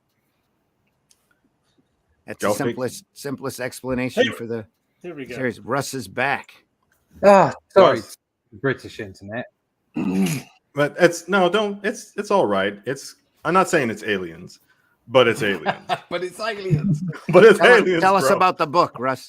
The book is part 2 of a 3-part story. It's 66 pages of the main story, and which makes it up to another 100 pages. So it's 100-page book of background information. So kind of like the the DC fact file stuff that they used to do, with sort of like giving you lots of lore and world building. So it takes you deeper in than into the story than the first book did. It drives you along, and it comes out at a crescendo for the third book. Yeah, that's about it. I've reached my goal. Everything's gone really well so far. Unfortunately, as I told everybody, the universe kicked my ass for the first 3 months of this year for lots of different reasons, which none of you guys out there who've backed my book, thank you very much, need to know about. But what you do need to know is it has made me late, unfortunately, which I detest. But it will be going to print at the end of June, and the book will be in people's hands this summer. Awesome. Should I see more magnets? Is that right? On one of the perks? Go up. Because I do have magnets. Yes. No, you passed it. Yeah, quite get the goal that I wanted, so I think I'm going to do a magnet with. Skynet's got him again. Yeah, I know. Gosh, you think he was in Louisiana? I've just got the lot. Am I back yet? Am I here? Yeah, you're back. Yeah, you're back. Yeah. Yep. All right, okay, I'm back. It's good. It's good. Yeah, it's it didn't quite get where I wanted it to go. Unfortunately, I went a different route, and I didn't quite market it the same way as the first book. And actually, the third book, I'm probably not going to go the crowdfunding route. And the people that have backed books 1 and 2 will hopefully, buy book 3, but they'll be benefiting from the, what they did in what they helped me with in book 1 and book 2, and book 3 will be a hell of a lot cheaper because it'll be coming out through Amazon. So people will be able to pick it up very, very cheaply, and also obviously have it posted to them very cheaply as well. Can I ask you why you decided to go that route? I just want to go for a bigger shop window. Crowdfunding's great, but I seem to hit a similar target than I hit the first time round. And to be honest, I'm pretty much. I mean, we're all the same. We all want to just make comics. We don't want to be doing all the other stuff as well. But I understand you do have to do all the other stuff. But I wanted to take a different route and see where that would take me, to be honest with you. Just because I think that crowdfunding's great, but it's not a business model moving into the future. So, and I don't have my own website, and I don't have the funds to create like a full, bells and whistles website. So it seems to me that by getting it published on demand by someone like Amazon is a middle route. If it doesn't work for me, then it doesn't work for me. The idea is that the third one gets done in exactly the same way as the first two. So there's a set, they all look similar.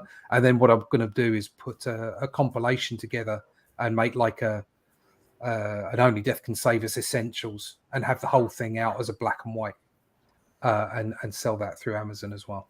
Oh, wow, that's cool. Yeah, that's cool. Yeah, that's cool. I mean, but I've got so many other things going on that I've kind of got to, just see where everything takes me, really. Gotcha. Like, you have other properties you're preparing to release, or?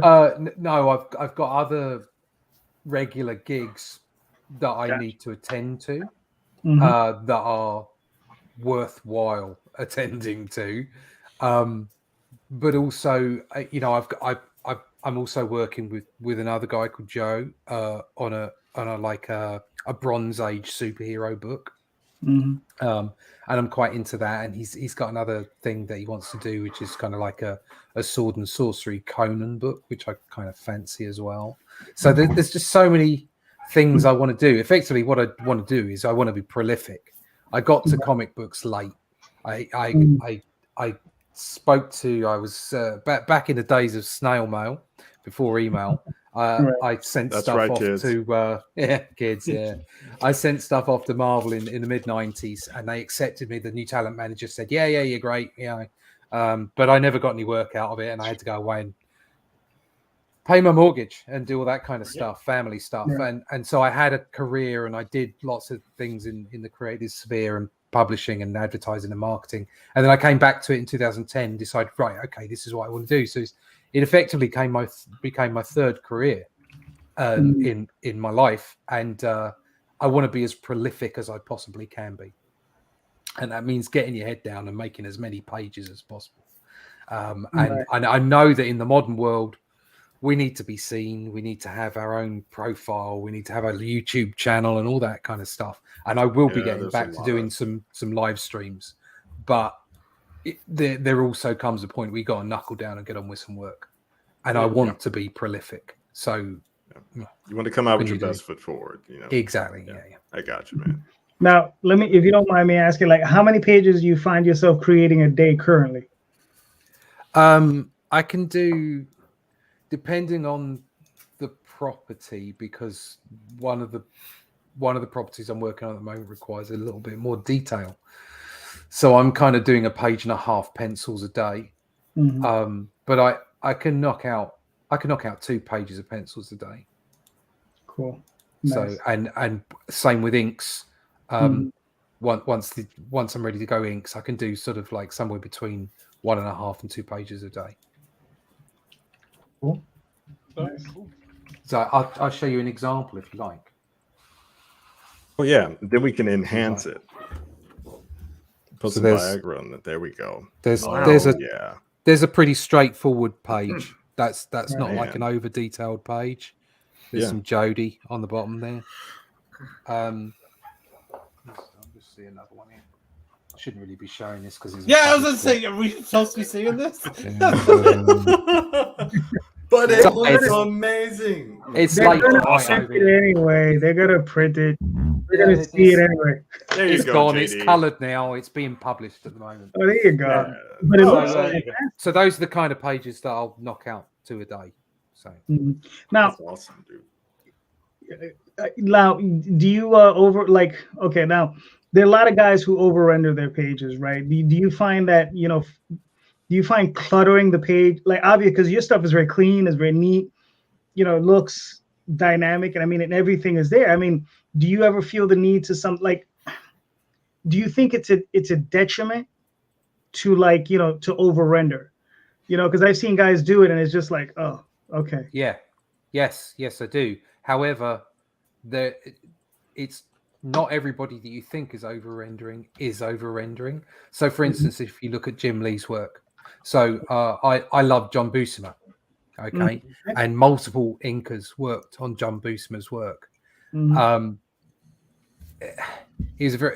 There's an economy of line that go with people like Jack Kirby as well, and you go back to the old, like Stalin and all those Bronze Age, Silver Age, Bronze Age guys like Toth, right? Yeah. So you've got this economy of line, but something that Jim Lee did, in all fairness to him, is even a lot of people look at his work and go, "Wow, there's lots of rendering going on." All his work is economy of line. It's just the way he places it. So there's a difference between over rendering and adding detail and texture. Right. But yes, definitely, I think some pages can be overworked. And also, it's how quickly do you need to get these things out? Right. If I had a time machine. If I had a time machine. If you had a TARDIS, and for example. Exactly. Yeah. And I could rush back to 1975 and work in the bullpen for Marvel, which I would dearly have loved to have done. Oh, yeah. I would find myself, I think, probably in a place where I'd be very happy.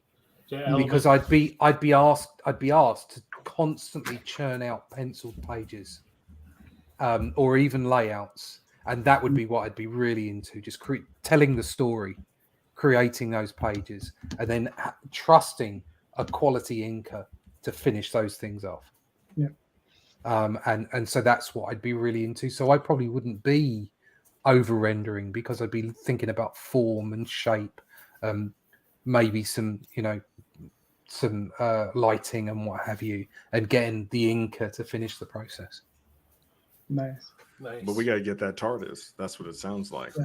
You know what I'm saying? So hey, I know a guy that knows a guy that knows a guy. so hey, just hit me up. Just hit me up when you want to rock and roll. We got JD Calderon.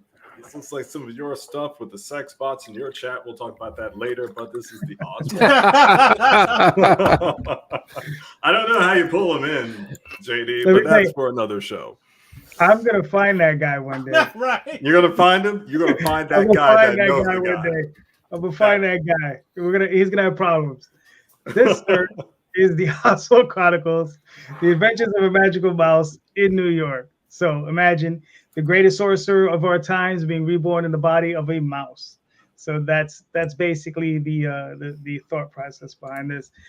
So we have Oswald and his newfound friend Dauphin, who he finds beaten and almost dead on the step of his door, and he helps. He finds out about this guy, and he's a gnome and he's a warrior, and he hunts down evil, and he's been hunting down one particular entity for about 50 years at this point. And this particular entity took everything from Dauphin. It's murdered his family, and he's been hunting it down. And Oswald, helps revive Dauphin, and he helps him out with his adventure, and he listens to his story, and it's that whole thing. And Dauphin eventually comes back. So within the series, I should say, he's a recurring character, and with this, we actually made it past 4,000, which was cool.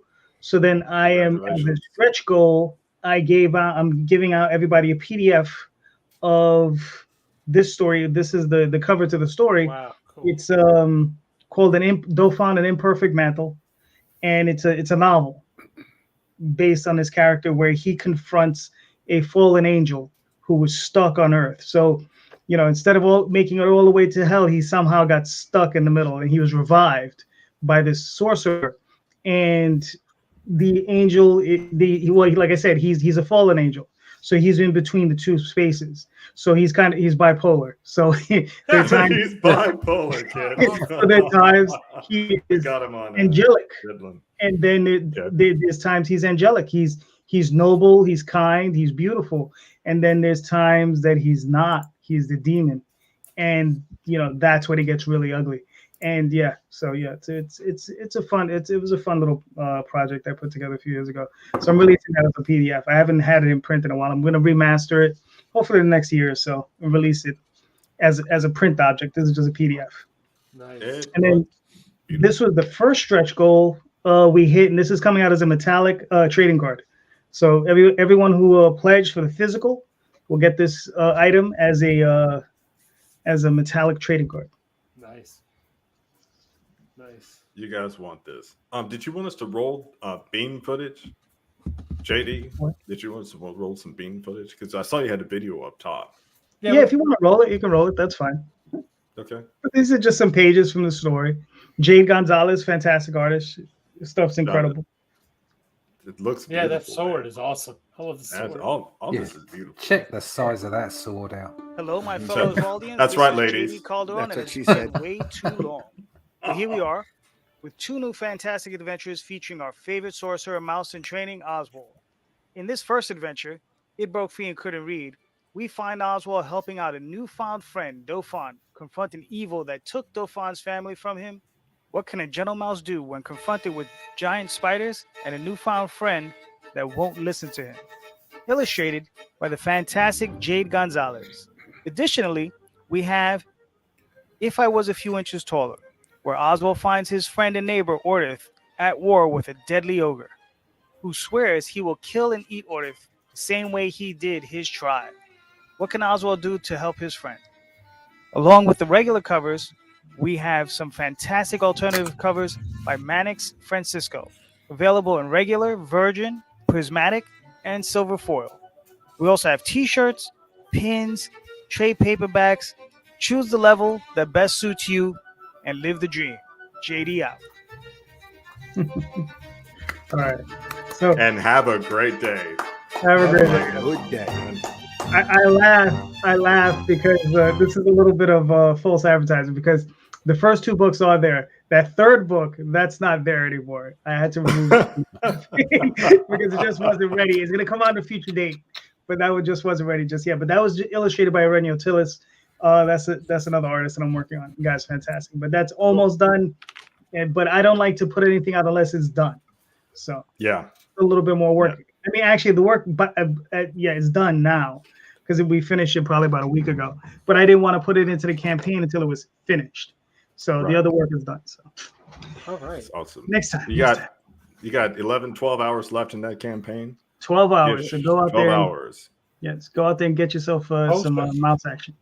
You guys live the dream. You love mouse action. It used to be gerbil action, but we've upgraded. It's mouse. Wow.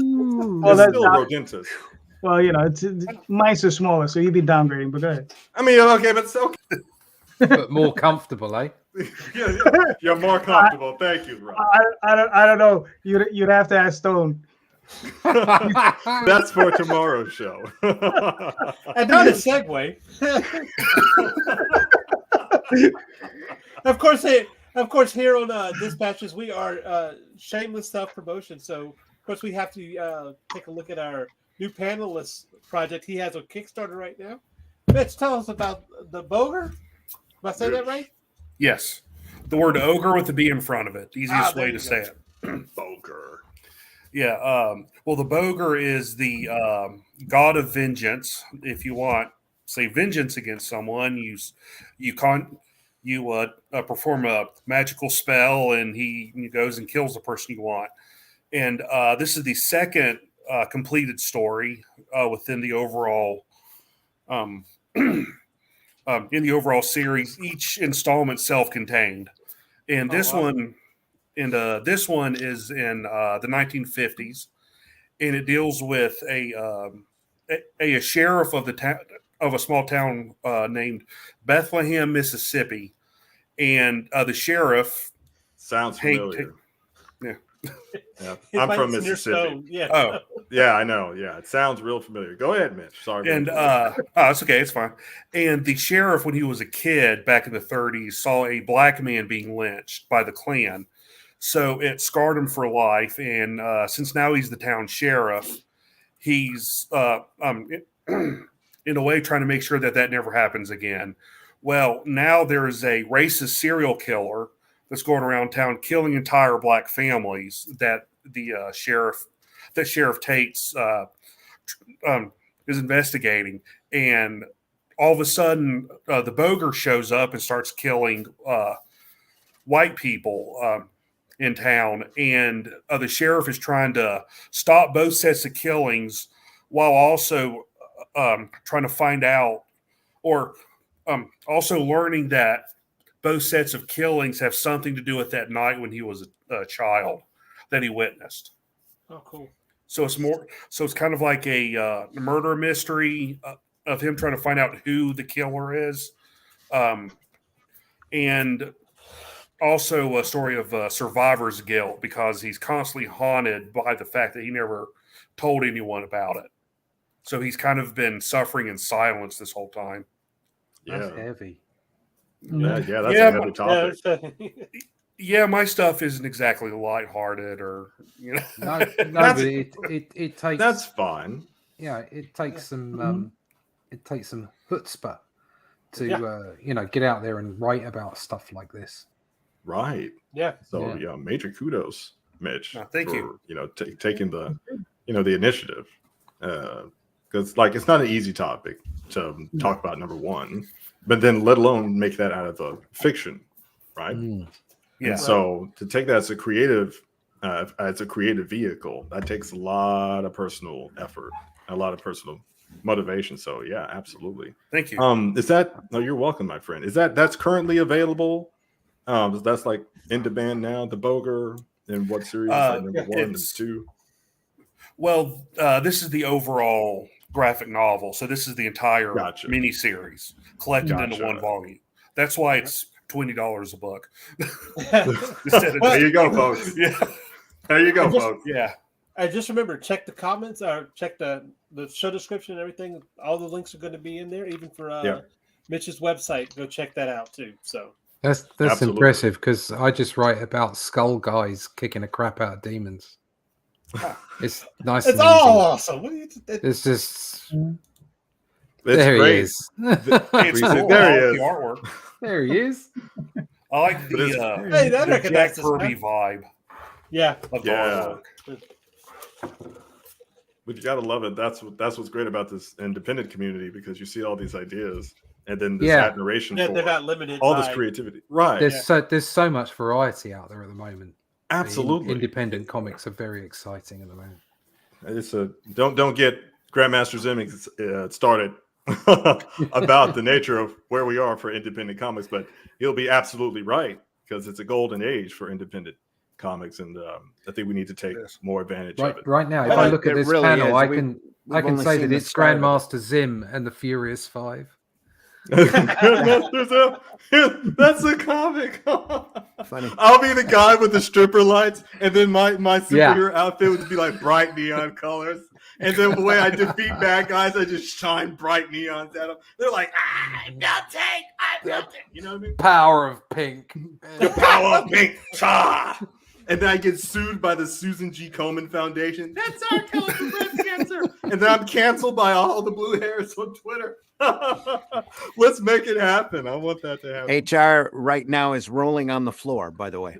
Oh, hey, HR. We love you. That's our producer, HR. Let's roll into it. It's our human The resource fellowship. department. Oh, well, let's get ready talking about this one right here. The Fellowship of the Indians. Did you want me to talk about it? It's let's Russ's go ahead. book. It's my book. It's J.D. Calderon's book. It's D. Fish's book. It's a book, an anthology book. There's 9 great, phenomenal comics, 32 pages in each book, beautifully published, 3 beautifully staples printed. in each book. 3 staples on each spine. Yeah. Yeah. That were all put together for a deal that we later found out never existed. But just because that didn't happen doesn't mean that you can't enjoy these books. We're offering all 9 of these titles for $25 plus shipping on both the Fellowship of the Indies over on Kickstarter and the Long Shots campaign over on Indiegogo. And if you want a description of the books, just go over to either one of those campaigns and read up about them. There's all sorts of extras added in, metal bookmarks, sketch covers, trading cards, or not sketch covers, but sketch cards, trading cards.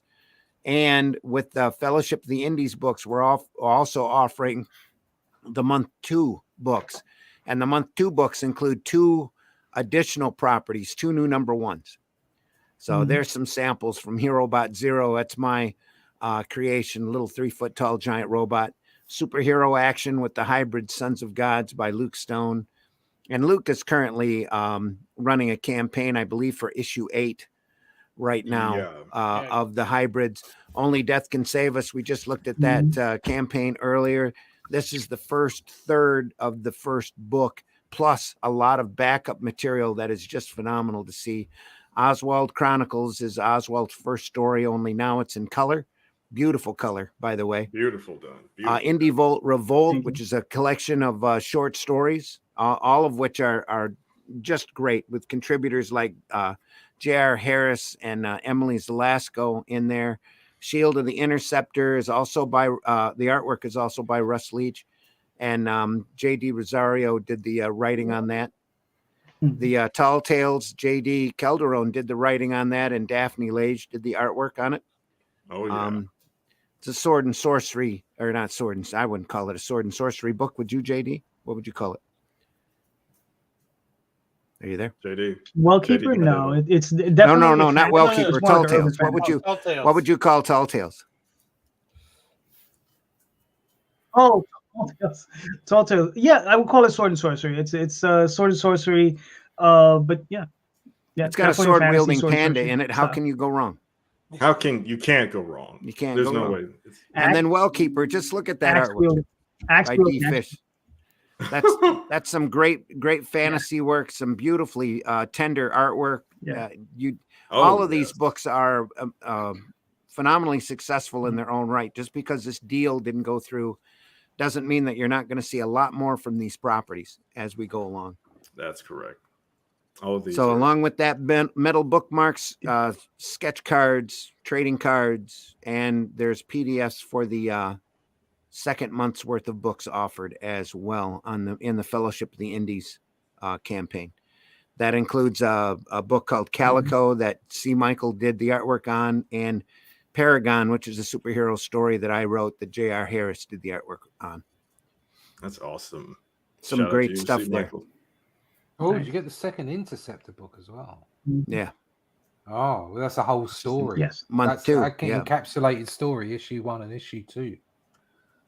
Tall Tales is like that too, isn't it? Yeah. So you want to get the month 2 books as well. Yeah. Oh yeah. Yeah. This is great stuff. And the tiers that you're offering Yeah. Rand, go ahead, JD. Well, the thing it's a with the great- month 2 books. Yeah. Go ahead, is- JD. Oh, you're breaking up on us. Oh no, Skynet has got JD now. It went from Russ to JD. Oh no. Basically, those month 2 books and I think I phased out of existence again, but inevitable. those month 2 books. Yes. Yeah, it's we all get sucked in. It's Skynet. Anyway, they're great books. Yeah, folks. That's what you need to know. And you're getting them at a reduced cost. You know what Just I'm saying? take a look at the campaigns. Anyway, but those month 2 books, they're just being created for this limited to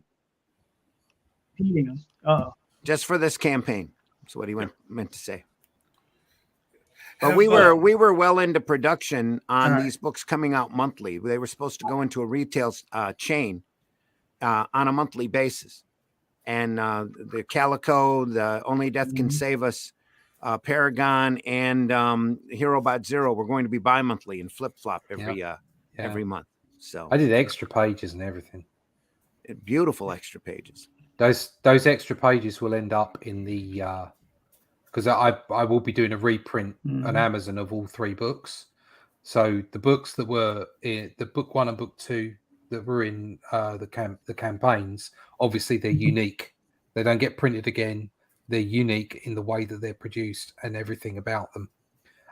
But I will be re-editing and providing other stuff for Amazon publication, and that extra stuff will be in there.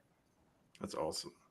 It's just a great introduction to a variety of genres within the independent comics. And it is. I'll say it again, that independent comics are, in terms of ideas, creativity, and variety, they're far superior to what people commonly know from like the so-called big 2. So if you haven't really read a lot of comics, if you're a late bloomer or whatever you want to call yourself, this is a fantastic campaign to hop in on. And like Rand said earlier, these are continuing titles. You know what I mean? So you want to get those book 2s. And listen, once you get them, hey, you're going to tell somebody else about them. You're going to give one of them, be like, hey, I got book 2. You read this book 1 because this is awesome. And then what's the best thing we say at the end of all these shows? Buy independent comics, especially ours, right? Yeah. Right. So this is one of those. This is the biggest segue. Look at that. Can we get some Viagra on that? To enhance it. The colors. The colors are vibrant. The printing is amazing. It's amazing, guys. The interior stock is phenomenal, nice and shiny. Look at how shiny that is. Yep. That is ridiculous, dude. It's just some beautifully printed books. Well, I'll tell you what, we're at the top of the hour. We need to go ahead and go around and give some introductions of where we can find people. Last in, first out. JD, tell them where we can find you, sir. Under JD Calderon, you can find me under Facebook, Twitter, DeviantArt, Instagram, YouTube under JD Calderon as well. Indie Comics Explained, just about every Sunday, and I do mean that, just about every Sunday, not every Sunday. And on occasionally, I'll do one-on-one interviews with artists. At one point, I got to get Russ on there. Russ, maybe we can set something up. Something with a human hour for you, because I know you're like 5 hours ahead of us or something. So we got to get Russ on there. Too late. Yeah, I know.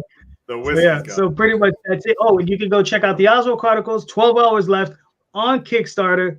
Go get yourself a copy, please. Absolutely. Thank you, sir. It's at almost 5. It's over 5 in the morning where you're at, Russ. Yeah, it's 4. It's 4. Okay. I'll get some sleep. Nice. Let's tell them where we can find you at, man. Yeah, where can we find you? Yeah, you can find me in all the normal places. YouTube.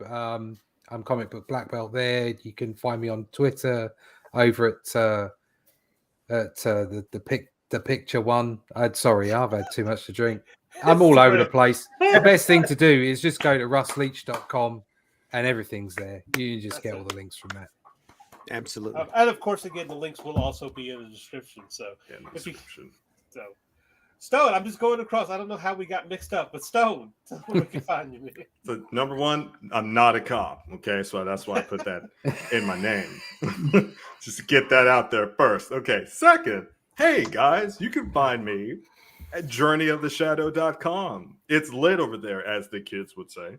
My next book, Darkness Falls, is dropping sometime next month, which is May. And I always say this. My editor said this is quite large, and I replied back to my editor, "That's what she said." This is a large book, maybe over 600 pages. It really expounds upon what's already out there. Journey of the Shadow, Volume 1, science fiction, urban fantasy, metaphysical, erotica, whatever, comedy. You want that? It's in there. It's a story that I wanted to write, and also with the release of Darkness Falls, I'll be working on the third book. This is now making this announcement. The third novel will be called Vengeance Theorem. So starting next month, I'll be writing or rewriting the third novel, which will be even longer than Darkness Falls. So you guys look out for that stuff. Journeyoftheshadow.com. All my links are there. If you want to hit me up, journeyoftheshadow@gmail.com. All right. Excellent. Nice. Mitch? Mitch. Where you at, Mitch? I'm Mitch Rogers. You can find me on Facebook, Instagram. Just search my name. My website, Celtic Cross Comics. You can find me there. And the Boger is on topasscomics.com or wherever the website is. I actually just uploaded a new Boger story yesterday. So over on Topass, you can read the latest installment of the current storyline, which takes place in feudal Japan. Time period I've always wanted to write a story in. Tokugawa, let's go. Tokugawa era.